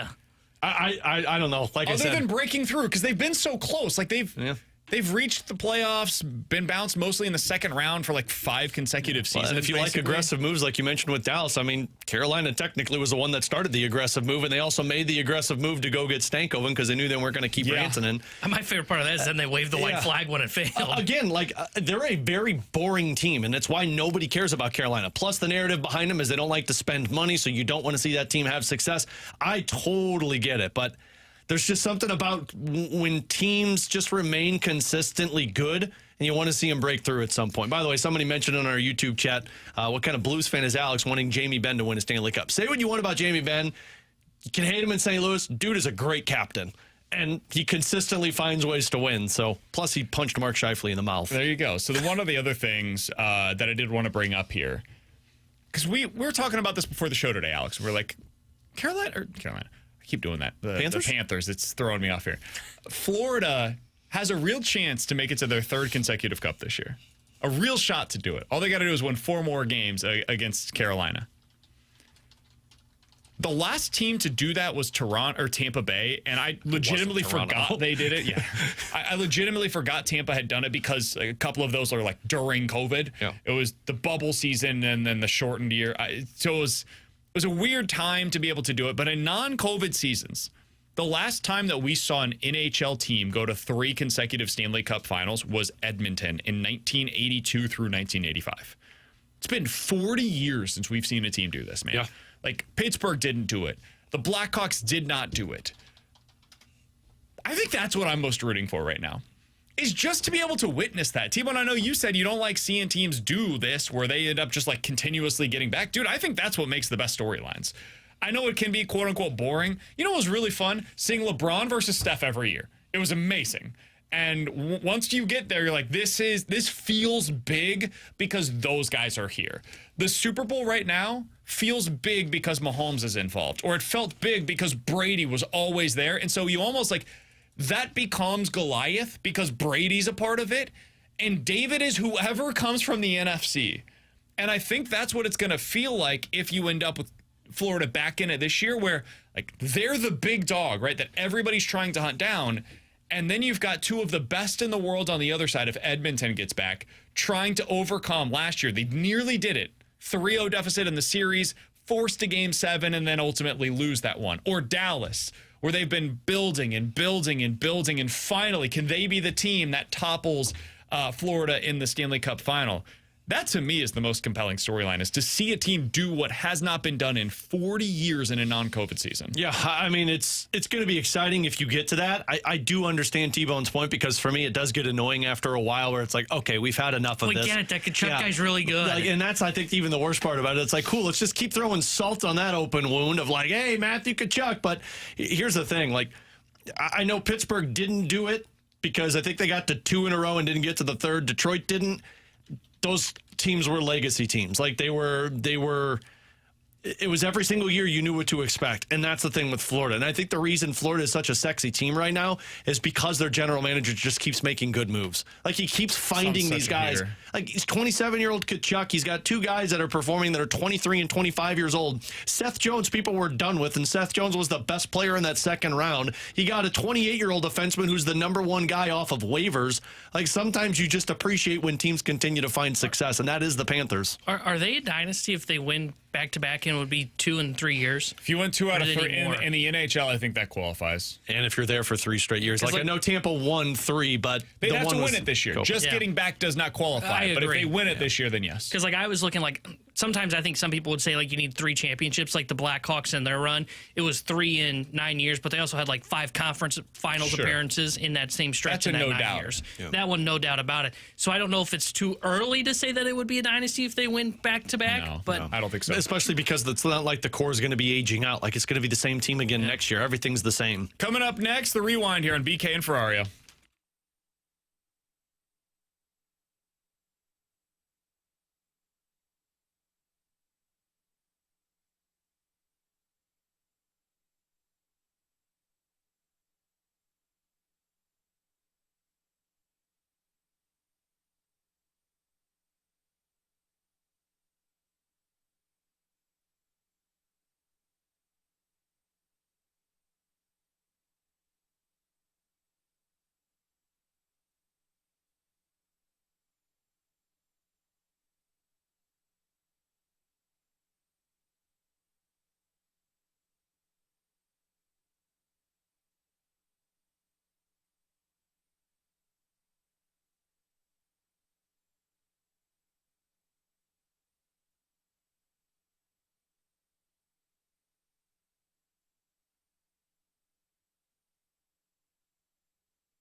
Cardinals back in action tonight. They'll be taking on the team that has been the best in baseball so far this year. Didn't necessarily expect that, but the Detroit Tigers have been really good. They've had some very good starting pitching. Skubal and Flaherty are going Tuesday and Wednesday in the series against the Cardinals. They've also had a lineup that has really powered up. Many of their young players are coming through in big ways. Sound familiar? A lot of similarities between what the Tigers are accomplishing in Detroit and what the Cardinals have been so far for St. Louis. With Alex and T-Bone, I'm BK. Let's hit the rewind here on BK and Ferrario. Alex, if you're going to get a game in this series, it's got to be this one. Tonight is the one where you have the best chance given your offense against a starting pitcher that's mostly just fine. Montero has a slider that he likes to go to, but overall the results have been, I would say, less than ideal so far this season. You have a clear and decided advantage tonight. But Sonny Gray has to avoid the long ball. It's been the issue for him all season long. It was the issue for him last year, mostly on the road. And the Tigers are a big-time power-hitting team. How you feeling going into tonight? A big test for the Cardinals against the Tigers. This offense has put me in the position where every series it feels like I'm confident in, because it doesn't matter who they've gone up against. I mean, they faced Paul Skeens twice already this season, and they've beaten them both times. They went up against the Phillies' top pitchers multiple times and had success. To me, it doesn't really matter who they're going up against. This offense always finds ways to stay competitive. And as we talked about in the open, if it's not the offense, well, the defense is going to keep you in games. So I feel just as confident for this Tigers series, the same way that I felt against the Phillies, the same way I felt against the Mets. It's where this Cardinals offense has put me right now. I just don't doubt that they can win baseball games. I think this is a really good measuring stick series, because like Philadelphia, while really good, has not played necessarily to their level so far this season at all times. Like Aaron Nola has been, for example, not hitting his stride by any stretch. Detroit has been. Like this is a team that comes in. They've been playing excellent baseball from start to finish. They've got young talent that is every bit as good as your young talent so far this year. I'm super excited to watch this series. I know given what took place over the weekend here in St. Louis, I don't know how you could possibly judge what the crowds are going to be at Busch Stadium. It's like reflects the real interest level in the Cardinals. There's just a lot going on for a lot of people right now that is much bigger than baseball. But overall, like had none of that happened, this would be a really cool week to go out to the ballpark, see the Cardinals against a really excellent baseball team in Detroit. Yeah, going into this series, this is probably the first time in 2 years, I would say, that I don't look when you're going up against one of the best teams in baseball, to your point, and I go, oh boy, they're outmatched in this. We'll see. Because like I remember when they started the year at the Dodgers, at the Padres. I don't remember if that was last year or 2 years ago. But you just went into those series going, okay, we're clearly not on the same playing field as these teams. Like, let's just hope we get one. I don't feel that way going up against the Detroit Tigers. I don't know if that's just me saying, hey, I didn't believe in the Tigers coming into the year, and now I'm surprised by them. Like, if it was the Dodgers, would you feel the same way? I don't think I would feel like they were outmatched by the Dodgers. And I don't think there's a team where right I now come that I from. feel that way about. It's the offense, though. I mean, like, pitching-wise, you'd be a little concerned with for how well Detroit's hitting. Bullpen, although the bullpen has tightened things up. But, I mean, every single game now it feels like, this Cardinals team could score 5 or 6 runs if they need to. He's Alex. That's T-Bone. I'm BK. We'll break down tonight's game tomorrow for you at 11 a.m. The Fast Lane has you taken care of next year on 101 ESPN.